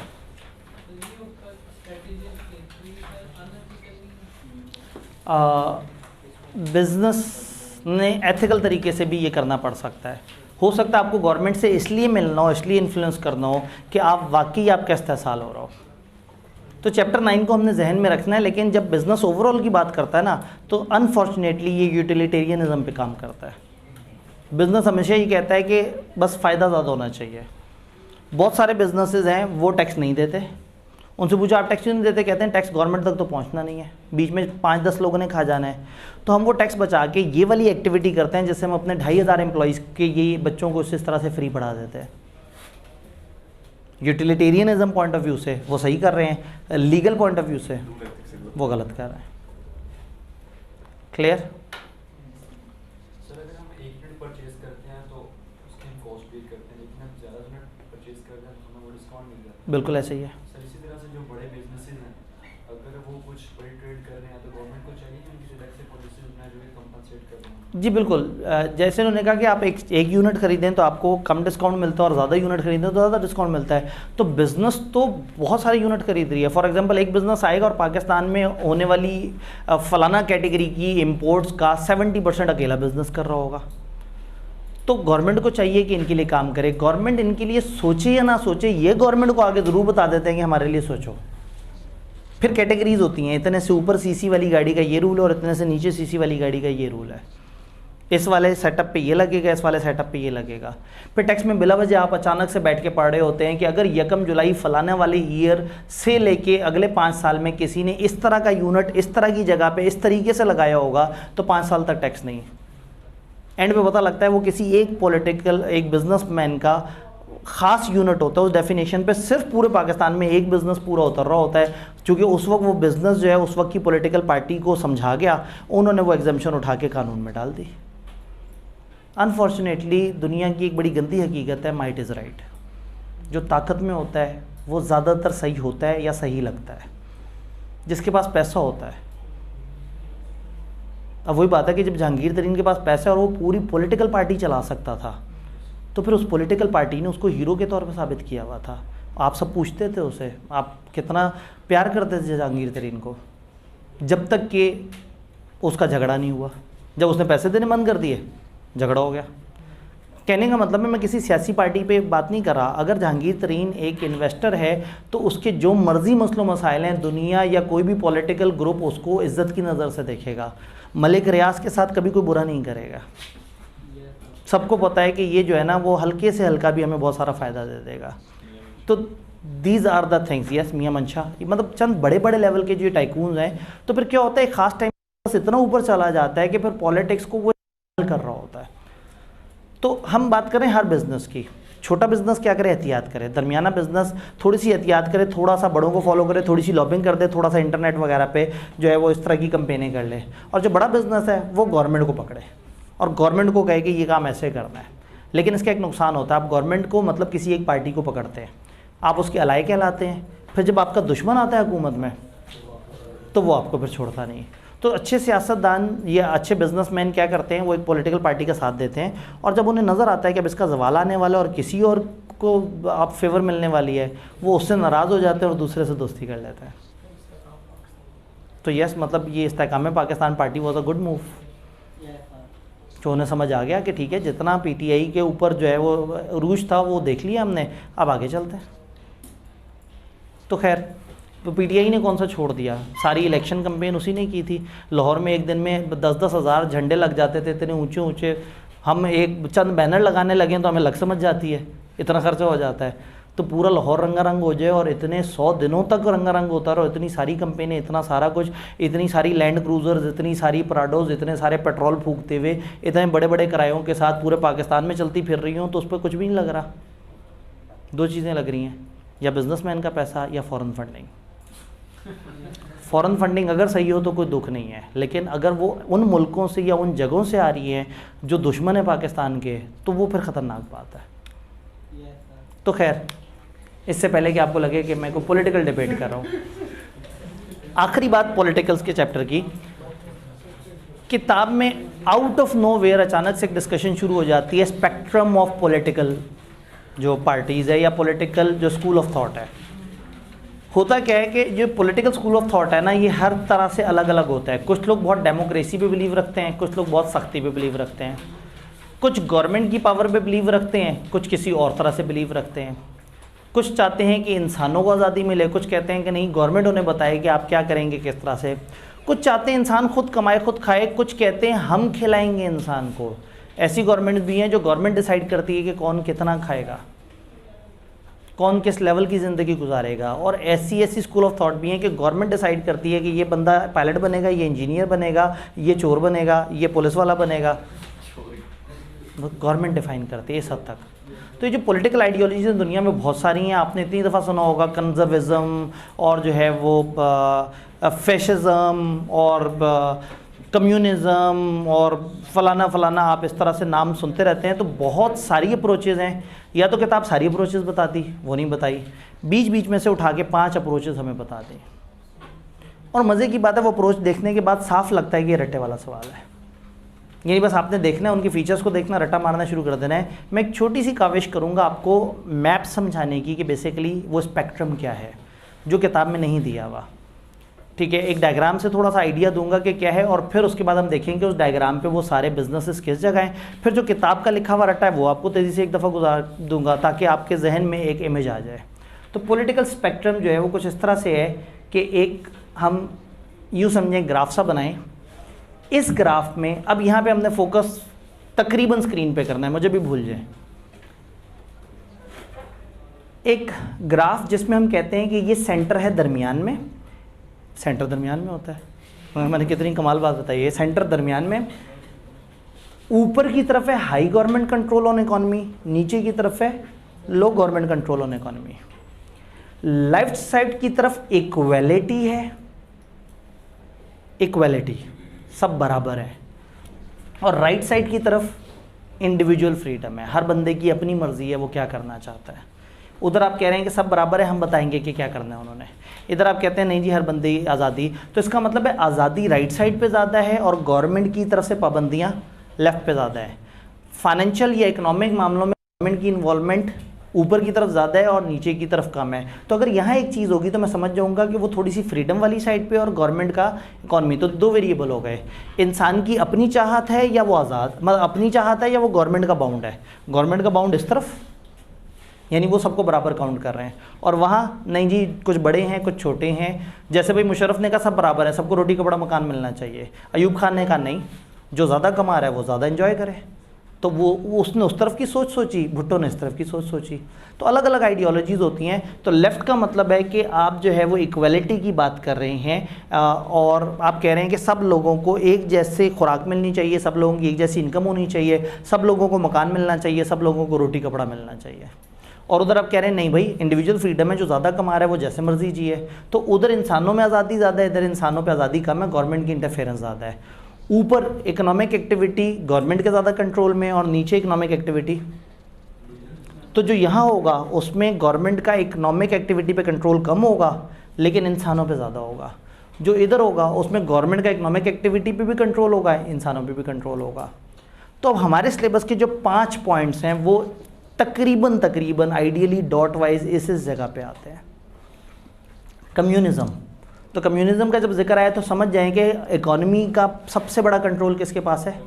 गवर्नमेंट के पास। और लोगों को वो बराबर काउंट करती है, वो इंसानों को ऑप्शन नहीं देती कि आप अपनी मर्ज़ी से जियो। वो कहते हैं कि हम बताएंगे कि आपको क्या क्या हकूक़ मिलने चाहिए।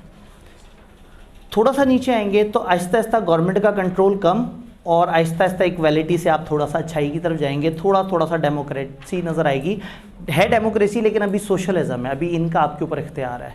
सेंटर में आएंगे तो आप एक मॉडरेट डेमोक्रेसी में होंगे, दरमियानी डेमोक्रेसी, जहाँ कुछ गवर्नमेंट कुछ आप मिलके चल रहा होगा। फिर इधर आप आएँ तो डेमोक्रेटिक कैपिटलिज्म है, डेमोक्रेसी लेकिन कैपिटलिज्म ज़्यादा है, गवर्नमेंट का कंट्रोल इकॉनमी पे कम है और फ्री मार्केट है। मार्केट इज़ प्लेइंग, गवर्नमेंट जो है वो बेचारी साइड पे बैठ के तमाशा देख रही है। जैसे पाकिस्तान में गवर्नमेंट तकरीबन साइड पे बैठ के तमाशा देख रही है कि हो क्या रहा है मुल्क में।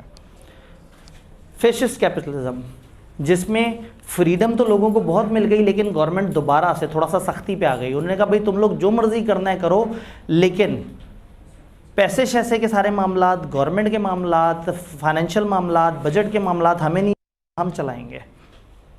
तो ये 5 स्कूल ऑफ थॉट हैं। जस्ट बीइंग अ टीचर मैं समझाने की कोशिश कर रहा हूँ, आप मत परेशान हो ना। ये डायग्राम सिलेबस में है, सिर्फ मैं बता रहा हूँ कि जब आप वो अलग अलग पढ़ते जाते हैं तो समझ नहीं आ रहा होता कि वो किस कॉन्टेक्स्ट में बात चल रही है।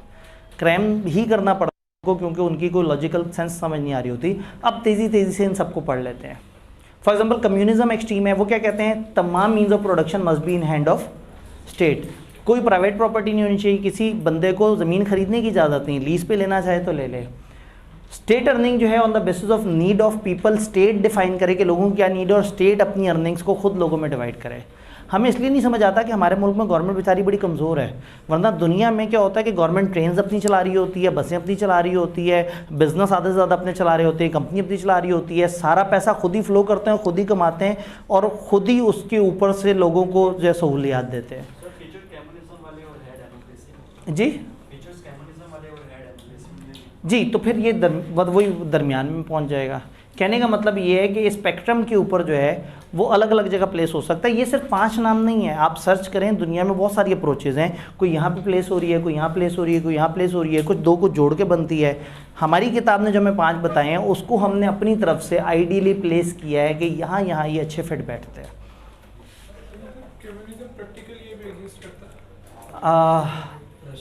यस, ख़ास तौर पे मतलब अगेन जहाँ जहाँ उनका कंट्रोल है। रशिया के साथ टुकड़े बहुत ज़्यादा हुए, इसलिए आहिस्ता आहिस्ता वहाँ बगावत आती गई, लेकिन बहरहाल स्टिल वो बहुत सारी चीज़ों को कंट्रोल कर रहे होते हैं। फिर भी प्राइवेट प्रॉपर्टी वगैरह की इजाज़त है। हाँ, अब अगेन वही वाली बात है कि जो परफेक्ट, इनमें से कोई भी परफेक्ट सिस्टम तो कहीं पे भी एग्जिस्ट नहीं करता, लेकिन स्टेट इस हद तक चीज़ों में वो करती है। फॉर एग्जांपल चाइना में गवर्नमेंट ये कहती है कि आपका एक से ज़्यादा बच्चा नहीं होना चाहिए, और अगर किसी का एक से ज़्यादा बच्चा है तो उस पर इतने ह्यूज टैक्स लग जाएंगे कि वो बेचारा जो है वो ज़िंदगी भर के लिए गरीब हो जाएगा। नॉर्थ कोरिया हो गया, नॉर्थ कोरिया। अब वही बात है कि बहुत सारी एग्जांपल्स हैं। इस वक्त थोड़ा सा वक्त कम और मुकाबला थोड़ा सा सख्त है। तो मैं भाईजान, मैं यकीन करें यहाँ नीचे साथ साथ मैं एग्जांपल दे रहा हूँ। सोवियत यूनियन तो रहा ही नहीं ना। तो असल में हम भी तो एक जिस आइडियोलॉजी की, भुट्टो कौन सा रह गया है, अयूब खान कौन सा, मैं उसकी भी तो एग्जांपल दे ही रहा हूँ। हम आइडियोलॉजी समझने के लिए बात कर रहे हैं, ठीक है। आगे एक और टेबल होगा, उसके अंदर कुछ इंसानों का और नाम भी लिखा होगा, आप उनको भी सर्च कर सकते हैं। जल्दी से बात करते हैं। अब सवाल जवाब का मार्जिन नहीं है, रट्टे वाला टॉपिक था, मैंने खामखा आपको लॉजिक देने की कोशिश की है, लेकिन शायद अगर आपके जहन में बैठ जाए, नहीं भी बैठे रटा तो आप मार लेते हैं। नो इंडिविजुअल फ्रीडम, इगलिटेरियनिज्म, सब बराबर हैं, क्लासलेस सोसाइटी, सब के सब इक्वल हैं, कानून की नज़र में सब बराबर हैं। तुम भी 2 किलो आटा खाओगे, तुम भी 2 किलो आटा खाओगे, तुम भी ऐसा करोगे, तुम भी ऐसा करोगे, हम बताएंगे तुम डॉक्टर बनोगे, तुम इंजीनियर बनोगे। अब वो गवर्नमेंट सबको बराबर काउंट करती है, ठीक है। एक अमीर आदमी ने आके कहा जी मुझे बहुत जल्दी है, मैंने जल्दी से अपना पासपोर्ट बनवाना है और मैं 25,000 एक्स्ट्रा दे सकता हूँ उसके लिए, वो कहेंगे नहीं, लाइन में लगो 25वें नंबर पे। उन 24 बंदों ने तुम्हें अगर कह दिया तो ठीक है, लेकिन हम तुम्हारे साथ कोई वो नहीं करेंगे, हमारी नज़र में तुम बराबर हो। तो वो इंडिविजुअल को वो जो अपने पैसों की पावर और वो सारा था वो ख़त्म हो जाएगा, सब इंसान बराबर हो जाएंगे। कंप्रीहेंसिव पॉलिटिकल सिस्टम, जिसका अपना इकोनॉमिक सिस्टम है, ये खुद ही पैसा बनाते हैं, खुद ही पैसे को चलाते हैं, तो ये इंसानों पे डिपेंडेंट ही नहीं होते, ये बिज़नेस से वही नहीं होते, बाइस्ड ही नहीं होते, बिज़नेस इन्हें ब्लैकमेल कर ही नहीं सकता, सब कुछ तो वही कमा रहे होते हैं, सब वही चला रहे होते हैं। यूके में काफ़ी हद तक ये चीज़ें नज़र आती हैं। इंडिविजुअल रिलीजन को थोड़ा बहुत सपोर्ट करते हैं, हल्का फुल्का सा। कम्युनिस्ट चेंज चाहते हैं, चाहे वायलेंस के थ्रू ही क्यों ना हो। अगर इनको चेंज लेके आनी है और लोग तंग कर रहे हैं तो उन्हें गोली मार देंगे, सिंपल। कितना आसान सा हुकूमत का वो है भाई। अगर ये इमरान खान इस तरह से शोर मचा रहा होता है ऐसी किसी जगह पे, तो उन्होंने 22 साल गोली मार देनी थी। 22 साल अपने तरीके से जीते, क्यों बर्दाश्त करें एक बंदे के शोर का। पाकिस्तान में फ्रीडम है, पाकिस्तान में आप जो है वो एक्सप्रेस कर सकते हैं अपने आप को, आप शोर मचा सकते हैं, और यहाँ गवर्नमेंट उतनी पावरफुल नहीं होती। तो हर जगह का अपना अपना मामला है। सोवियत यूनियन जो है इसकी एक एग्जांपल है। जल्दी से आगे चलते हैं। Liberal, left wing, democratic socialism, अब ये थोड़ा सा आगे की तरफ आएंगे, थोड़ा सा नीचे की तरफ आएंगे। Most and important means of production hand of state with few exception allowed. Main काम स्टेट करे, लेकिन थोड़े से काम आम लोग भी कर सकते हैं। प्राइवेट प्रॉपर्टी अलाउड है। अब ये कहीं ना कहीं हम उस तरफ जा सकते हैं कि जहाँ प्राइवेट प्रॉपर्टी अलाउड है, तो उतना नहीं, लेकिन ये आगे वाला सेटअप है। लोगों के दरमियान डिस्टिंक्शन को अलाउ करते हैं। थोड़ा बहुत देखते हैं कि हाँ भाई ये डॉक्टर है ज़्यादा कमाता है, ये इंजीनियर है ये कम कमाता है, चार्टर्ड अकाउंटेंट है ये जब बनेगा तो तब ये कमा रहा होगा। तो वो इंसानों के डिफरेंसेस को समझते हैं और कहीं ना कहीं उसके हिसाब से थोड़ा सा उनको वेटेज ज़रूर देते हैं। स्टेटस को चैलेंज करते हैं कि मतलब वही जो पोजीशन और जो पावर है उसको चैलेंज करते हैं। रिलीजन इस सिस्टम में अलाउड है। चेंज लाते हैं लेकिन पीसफुल तरीके से, बदमाशी से चेंज नहीं लेके आते हैं। लॉ की नज़र में सब बराबर है। आइडियोलॉजी सोशल चेंज के थ्रू लेके आते हैं। मेजर करैक्टरिस्टिक्स ये है कि कलेक्टिविज्म पे बिलीव रखते हैं, इकोनॉमिक इक्वालिटी पे, सोशल सर्विस पे, नेशनलिज्म पे बहुत ज़्यादा बिलीव रखते हैं। स्वीडन इसकी एग्जाम्पल है किताब के मुताबिक। मैंने आखिरी जुमला इसीलिए कह दिया था, स्वीडन इसकी एग्जाम्पल है किताब के मुताबिक। तो मैं इस वक्त जो नज़रियात पेश कर रहा हूँ, जो मैंने अपने नज़रियात पेश करने थे वो मैंने यहाँ पेश किए, लेकिन अब मैं वो पेश कर रहा हूँ नज़रियात जो किताब में जैसे लिखे हुए हैं, इससे मेरा कोई ताल्लुक़ नहीं। Centre moderate democracy, they want change but not at the cost of tradition. Change चाहते हैं लेकिन बहुत ज़्यादा भी आउट ऑफ द वे नहीं जाना चाहते। स्टेट जो है वो गार्डियन फॉर ऑल है, वो तंग नहीं कर रहा, वो सबकी रक्षा कर रहा है। इंडिविजुअल फ्रीडम रिकग्नाइज है, फुल रिलीजियस फ्रीडम है, प्राइवेट प्रॉपर्टी भी अलाउड है। ज़ाहिर है अब हम ज़रा ज़्यादा फ्लेक्सिबिलिटी की तरफ आ गए। प्राइवेट और पब्लिक मीन्स ऑफ प्रोडक्शन जो है वो बैलेंस होने चाहिए, कुछ गवर्नमेंट करे कुछ आप करें। पहले हम क्या कहते थे सिर्फ गवर्नमेंट करे, फिर हमने कहा मेन गवर्नमेंट करे, थोड़ा सा बाद वाले लोग करें। पता नहीं आप समझ भी रहे हैं या ठीक है। मैं अपने जहन में एक इमेज बना के चला रहा हूँ और आप जो है ना कह रहे हैं कि जल्दी से अगला चैप्टर शुरू हो, पता नहीं सर क्या बातें करी जा रहे हैं। इंटरनेशनल कोऑपरेशन पे बिलीव रखते हैं फॉर बेनिफिट ऑफ ऑल, लेकिन नेशनल इंटरेस्ट सबसे पहले। स्लो सोशल चेंज है, कनाडा एग्जांपल है किताब के मुताबिक। कंजर्वेटिज्म, फ्री मार्केट है, ओपन कंपटीशन है। एलिटिस्ट और ओलिगार्ची, बड़े ताकतवर लोग ज़रा ज़्यादा वो होंगे। जैसे मैंने कहा ना कि वो अयूब खान टाइप का एरा जिसमें उसने कहा बिजनेसेस जो खोल के खेलो। आपको पता है गिनती के कोई 18 फैमिलीज़ 90% से ऊपर रेवेन्यू जनरेट कर रही थी पूरे मुल्क का।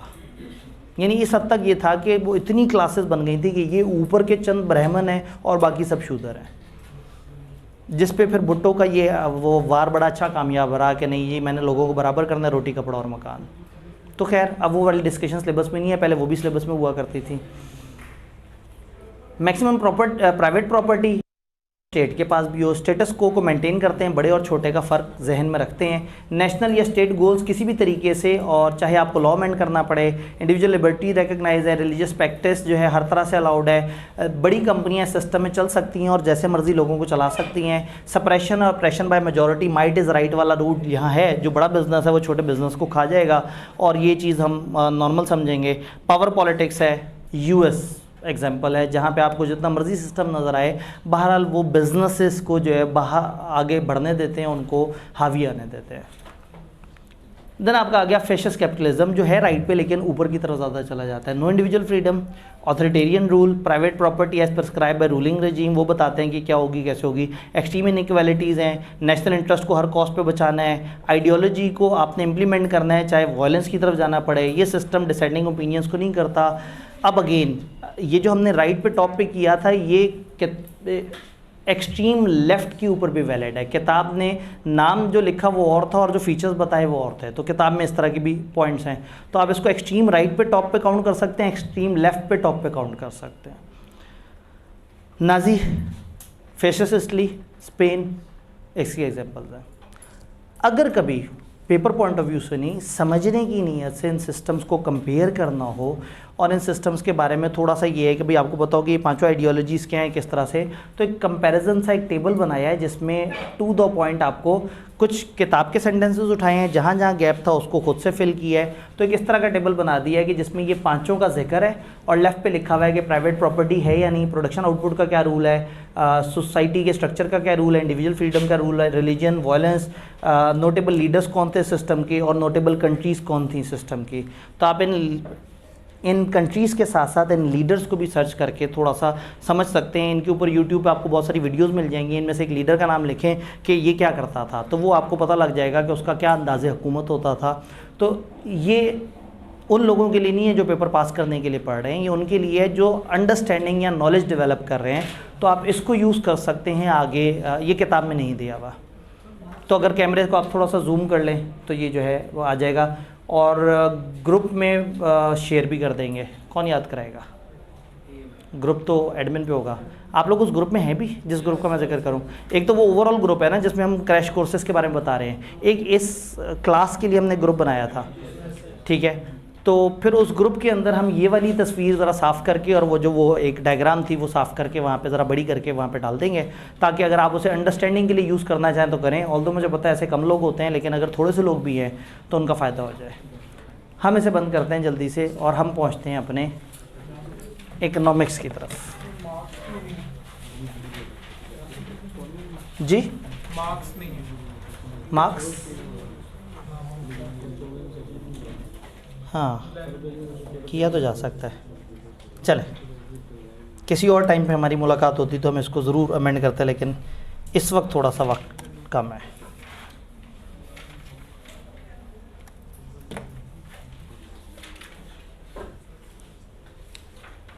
इस पूरे चैप्टर में सबसे एंड पे एक टेबल दिया हुआ है, बस वही काम का है। बाकी खाम खा फजूल में इन्होंने इकोनॉमिक्स की गर्दान चलाई है बहुत ज़्यादा।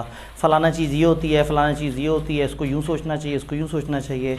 उसके अलावा अगर कोई सेकंड इंपॉर्टेंट चीज़ है तो वो इकोनॉमिक इंडिकेटर्स का जिक्र इन्होंने चैप्टर के स्टार्ट में किया है। तो इस चैप्टर में ये दो काम की बातें हैं, बाकी बस ये एक एक यूनिट को पकड़ के उन बच्चों को जिनको इकोनॉमिक्स भी पता है, उन बच्चों को जो कि मैच्योर है, उनको पता नहीं क्या क्या सिखाई जा रहे हैं। हाँ, अगर खुदा ना खास्ता आपने PRC में इकोनॉमिक्स नहीं पढ़ी और आपने AFC पास किया, AFC में इकोनॉमिक्स थी नहीं और आप आगे पहुँचे तो इकोनॉमिक्स एग्जाम्प्ट हो गई, तो ऐसे कुछ लोग अभी भी मौजूद हैं जिन्होंने इकोनॉमिक्स किसी भी जगह नहीं पढ़ी, ना AFC में, ना PRC में, ना CAF में। तो ज़रा ज़्यादा ध्यान से सुन लें, बाकी लोग जो है उसको थोड़ा सा, मतलब दिस इज़ द चैप्टर जिसको आप बहुत तेज़ी से बस सर से उतार सकते हैं। इकोनॉमी और बिजनेस पर्सपेक्टिव, इकोनॉमिक एनवायरनमेंट को हम दो तरह से कंसिडर करते हैं, माइक्रो और मैक्रो। माइक्रो का मतलब ये है, अब हम दोबारा जूम आउट कर लेते हैं, ठीक है।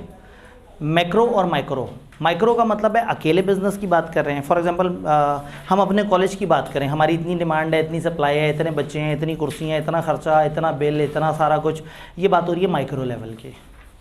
और मैक्रो लेवल की बात करूं तो मैं कहूँ मुल्क के इतने खर्चे, मुल्क की डिमांड इस तरह से, मुल्क में इतनी प्रोडक्शन या सूबे में इतनी प्रोडक्शन। तो जब हम बड़े स्केल पे बात करें तो दैट इज़ मैक्रो इकोनॉमिक्स, और जब हम छोटे एक इंडिविजुअल बिजनेस स्केल पे बात करें तो माइक्रो इकोनॉमिक्स कहलाती है। तो डिमांड, सप्लाई और इस तरह की जो बातें और ये बहुत सारी डिस्कशन जो आप इकोनॉमिक्स में पढ़ते हैं सर माइक्रो लेवल पे है। मैक्रो लेवल के मसले हैं, पाकिस्तान में अनएम्प्लॉयमेंट कितनी है जी, इंटरेस्ट रेट क्या चल रहा है, जीडीपी कहाँ पे स्टैंड कर रहा है, डॉलर वगैरह के एक्सचेंज रेट्स के साथ क्या हुआ है, पाकिस्तान के balance of payment, balance of trade के साथ क्या मामला आते हैं। तो ये फिर इस तरह की चीज़ें आ जाएंगी मैक्रो लेवल पे।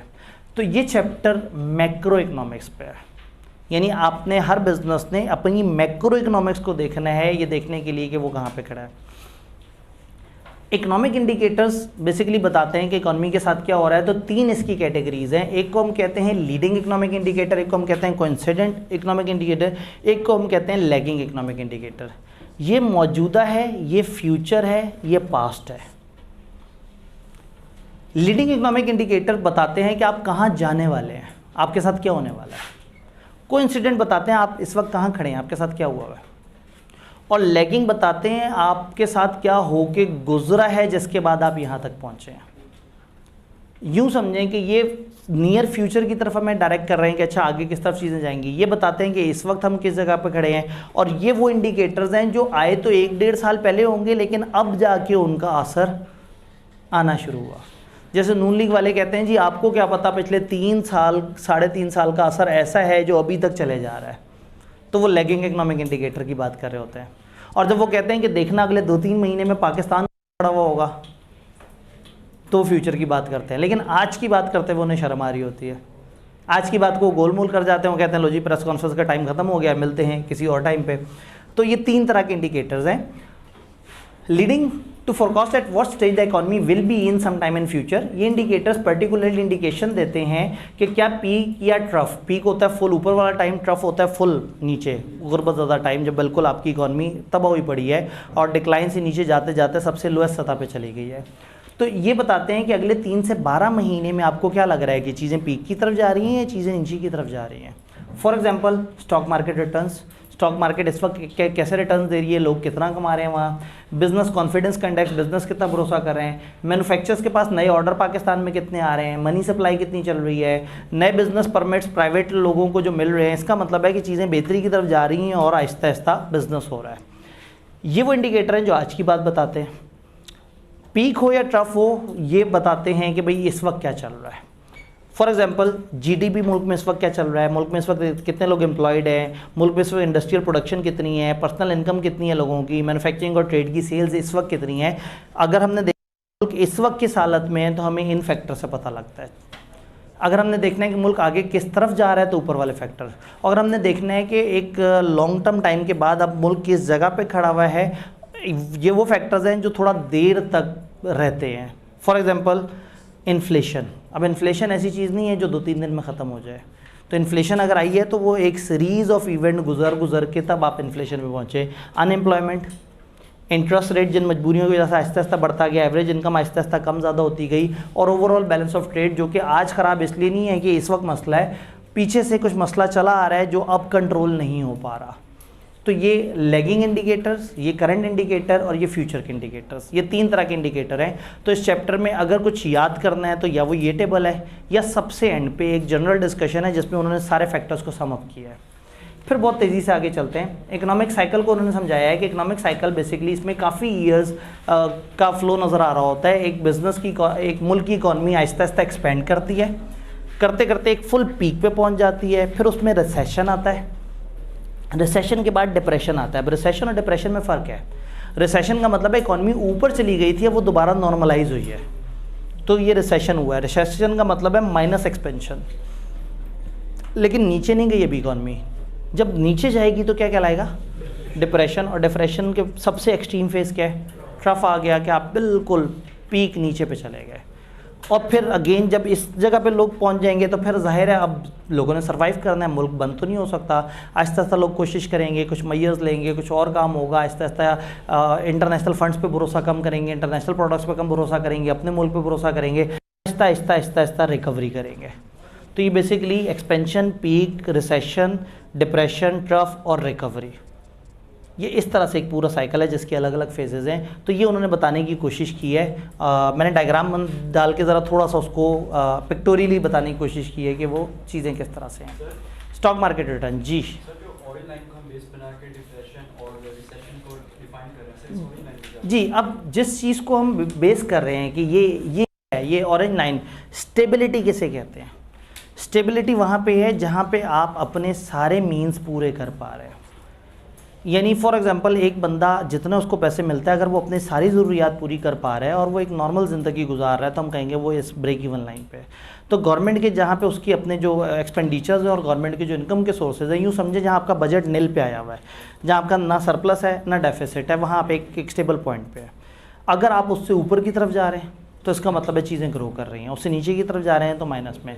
आप अपने उस स्टेबल पॉइंट से बहुत ऊपर चले गए थे, गवर्नमेंट का खर्चा था 7,000 अरब का और आप खड़े हुए थे 10,000 अरब पे, और 10,000 अरब से दोबारा गिरे हैं 7,000 अरब, तो ये बेसिकली रिसेशन हुई है। तो रिसेशन और डिप्रेशन में फ़र्क है। डिप्रेशन नेगेटिव है, रिसेशन पॉजिटिविटी का नेगेटिव है, ग्रोथ का नेगेटिव है।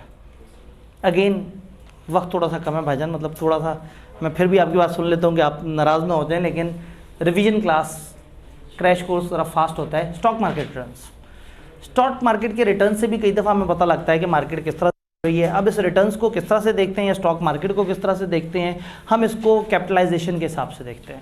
हम कहते हैं स्टॉक मार्केट में कितने लोग ट्रेडिंग कर रहे हैं, कितनी कंपनियां, उनके कितने शेयर्स हैं, और उसके हिसाब से हम देखते हैं कि उसकी कैपिटलाइजेशन क्या है। फॉर एग्जांपल अगर एक शेयर 20 रुपये का ट्रेड हो रहा है और उस कंपनी के 1 करोड़ शेयर्स हैं, तो हम ये मानते हैं कि ठीक है उस कंपनी में मैक्सिमम जो ट्रेडिंग हो सकती है वो 1 करोड़ मल्टीप्लाई पे 20 रुपये के हिसाब से 20 करोड़ इज़ दैट कैपिटलाइजेशन जो उसमें मार्केट में। अगर एक कंपनी की मैक्सिमम वर्थ देखनी हो तो देखिए उसकी मार्केट में वैल्यू क्या आ रही है उसके शेयर की, उसके टोटल शेयर्स कितने हैं, उस कंपनी की मैक्सिमम वैल्यू। तो अगर हमसे कोई पूछेगा हाँ भाई आपकी स्टॉक एक्सचेंज में क्या है, तो हम कहेंगे भाई 5,000 करोड़ की कंपनियों के आपस में डीलिंग हो रही है या उनके शेयर्स में खरीदो फरोख्त हो रही है।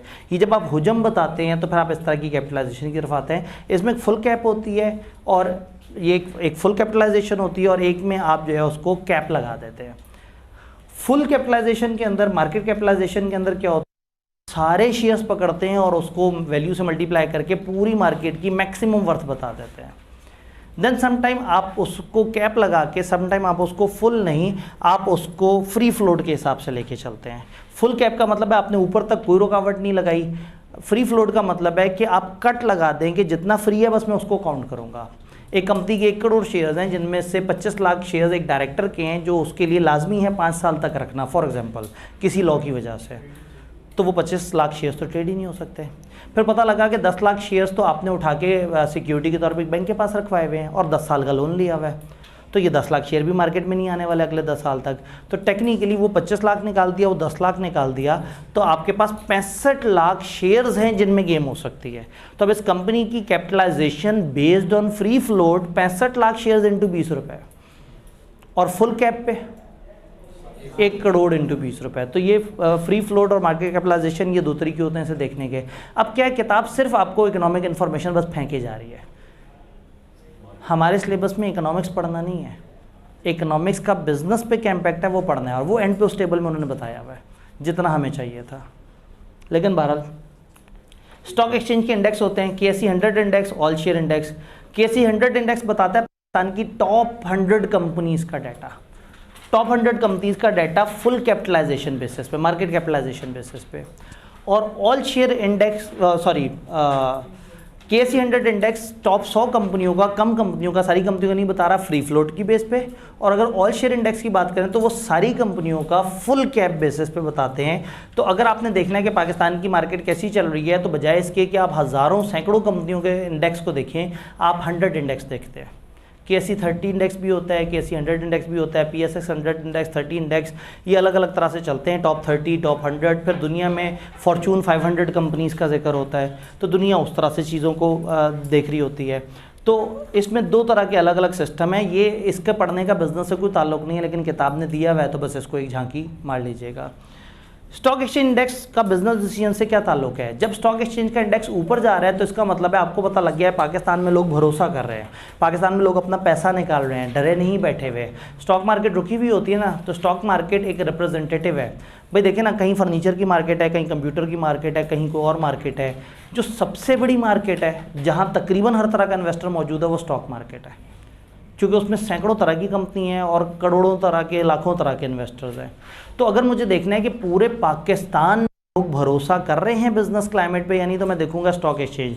तभी स्टॉक एक्सचेंज में अचानक से ऊपर या नीचे जाए तो सबके सब शोर शराबा मचा देते हैं, लो जी बिजनेसेस बेहतर हो गए। वो हालांकि फ़ौरन बेहतर थोड़ी होना है बिजनेसेस ने, लेकिन वो इंडेक्स ये साबित करता है कि बिजनेस कितना भरोसा कर रहे हैं। तो वो कंपनियां जो इन्वेस्टमेंट कर रही हैं या वो कंपनियां जो बिज़नेस कर रही हैं वो अच्छे स्टॉक मार्केट के रिटर्न्स को देख के या अच्छे इंडेक्स को देख के ज़्यादा कॉन्फिडेंटली इन्वेस्ट करती हैं। और जिनको लग रहा होता है स्टॉक मार्केट रुकी हुई है, मतलब बिजनेस रुका हुआ है, वो बड़ी इन्वेस्टमेंट्स करते हुए ज़रा डर रहे होते हैं। फिर अगर आपकी कंपनी भी उन कंपनियों में जिसकी वैल्यूएशन हो रही है, तो स्टॉक मार्केट के इंडेक्स वगैरह से आपको अपनी वैल्यूएशन, अपने बारे में पता लग जाता है कि आप कहाँ खड़े हुए हैं और आपकी क्या वर्थ है। देन इन्फ्लेशन, एक ना ख़त्म होने वाली गेम। इन्फ्लेशन का मतलब है महंगाई। महंगाई बिज़नेस को बहुत अच्छी लगती है, क्योंकि जब महंगाई हो रही होती है आप बिज़नेस से जाके कहते हैं ये कुर्सी 700 की होती थी 1000 की क्यों दे रहे हो? आप कहते हैं आपको नहीं पता पीडीएम आ गई है। तो आप कहते हैं जब मैं लास्ट टाइम तुम्हारे पास आया था कि 700 की क्यों है, ये तो 400 क्यों नहीं चाहिए थी? तो तुमने कहा था आपको नहीं पता इमरान खान आ गया। बहुत आसान है ना बिज़नेस के लिए कि आप उसके पास जाके को मुझे चीज़ खरीदनी होगा, आपको तो पता है कितनी महंगाई है, और चीज़ महंगी करके आपको दे दे। तो इन्फ्लेशन बिजनेस को उतनी इम्पैक्ट नहीं करती, उसको इन्फ्लेटेड कॉस्ट पे चीज़ें मिलती हैं, वो इन्फ्लेटेड प्राइस पे आके निकाल देता है। कंज्यूमर रुल जाता है, कंज्यूमर को अल्टीमेटली चीज़ खरीदनी होती है।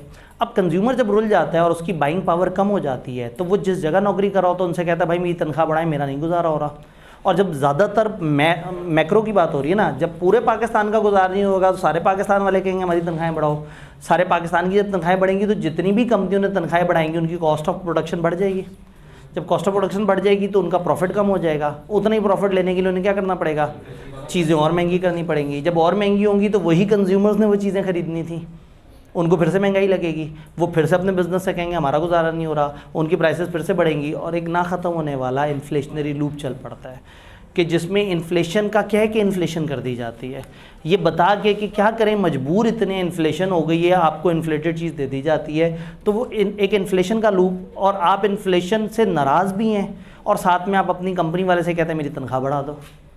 आप जस्टिफाइड मानते हैं, लेकिन वो जब तनख्वाह बढ़ाता है तो उसका नॉक ऑन इफेक्ट अल्टीमेटली घूम फिर के आप ही को पड़ता है। तो मैक्रो इकोनॉमिक्स में इन्फ्लेशन एक दफ़ा चल पड़े तो ये इतने आराम से काबू नहीं होती। बहरहाल इसको काबू करने की कुछ इकोनॉमिक टेक्निक्स होती हैं, इसके ऊपर कुछ वर्किंग होती है। काश हम इकोनॉमिक्स पढ़ रहे होते तो हम उस पर ज़रूर बात करते, या टाइम ज़्यादा होता तो बात करते, अभी दामन वक्त में जगह नहीं है। नेशनल इकॉनमी पे इन्फ्लेशन का क्या इम्पैक्ट आएगा? इन्फ्लेशन से क्या होगा? चीज़ें आर्टिफिशियल हो जाएंगी।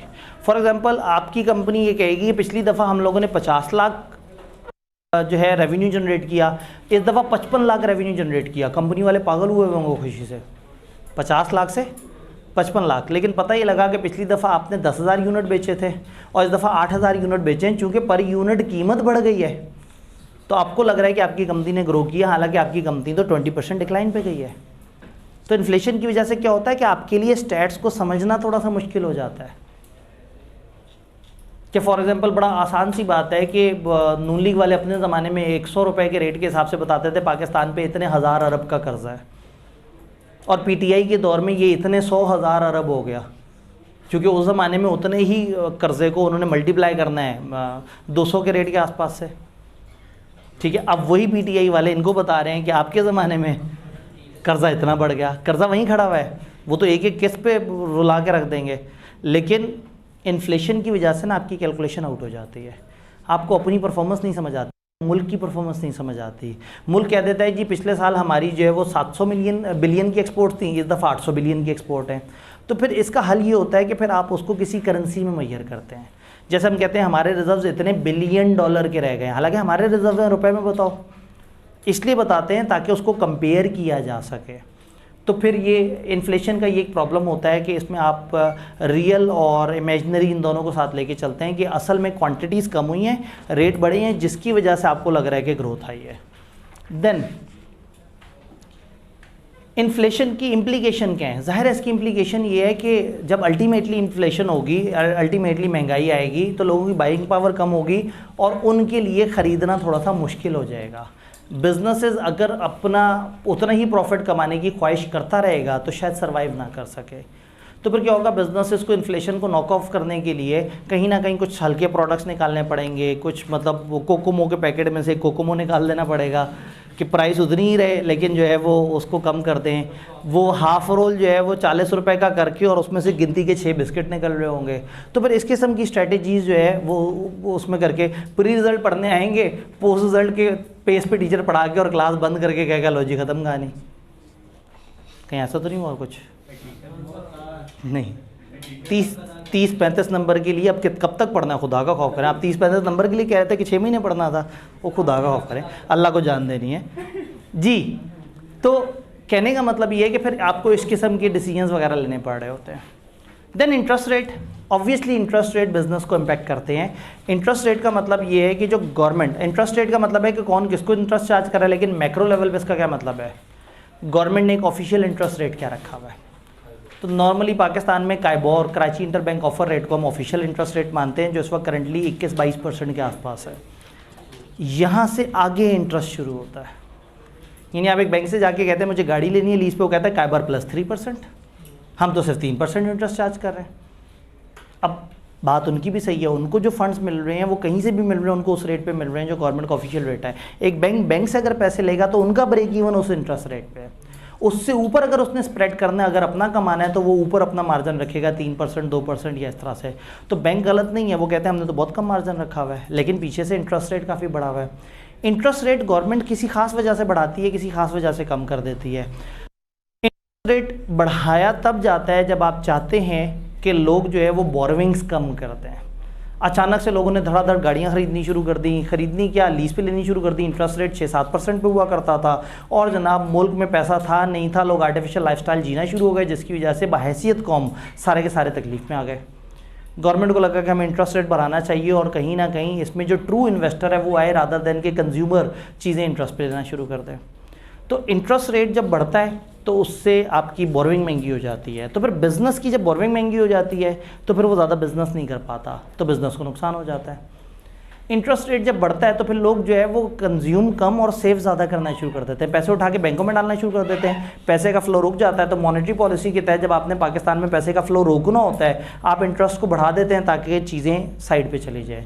और जब आप चाहते हैं कि खुल के कमोडिटीज़ चलें, ट्रांजैक्शन हो, तो आप इंटरेस्ट रेट को कम कर देते हैं। उससे लोगों की बोरोइंग सस्ती हो जाती है और पैसा सेव करने में उनको अपॉर्चुनिटी नज़र नहीं आती। वो लोन पर पैसा उठाते हैं, अपना पैसा बैंकों से निकालते हैं, लोन पर नया पैसा उठाते हैं और धड़ाधड़ इन्वेस्ट करते चले जाते हैं।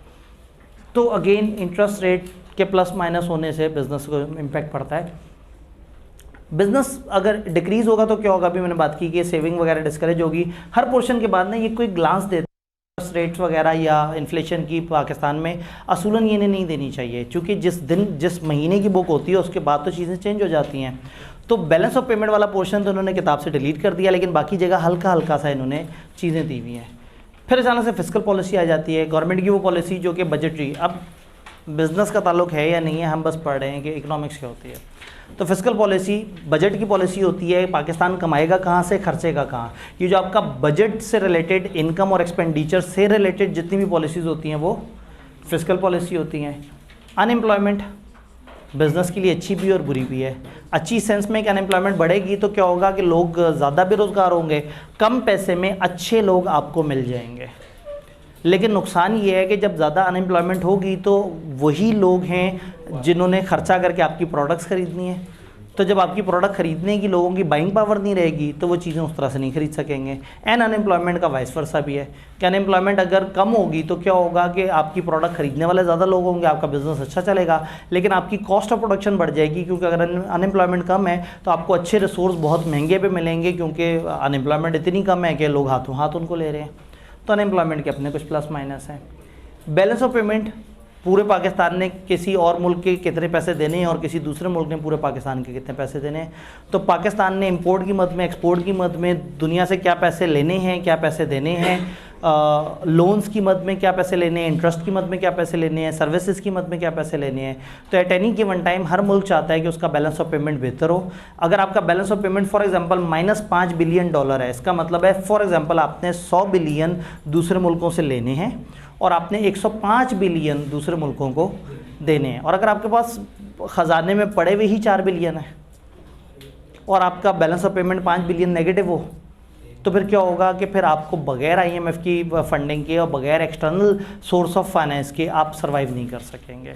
तो इसका जिक्र इन्होंने इसके ऊपर किया है। यहाँ बैलेंस ऑफ पेमेंट से रिलेटेड एक पोर्शन होता था कोई ग्लास वाला, ये ख़त्म हो गया। अब आप अपनी अपनी किताबों में इसको क्रॉस कर देंगे, उन्होंने इस दफ़ा एग्जैक्टली ख़त्म कर दिया। तो इस चैप्टर में ये एक मशहूर कुछ चेंज है कि उन्होंने ये बड़ा वाला पोर्शन ख़त्म कर दिया। आखिरी 1-2 मिनट है, आवाम भी तंग हो रही है।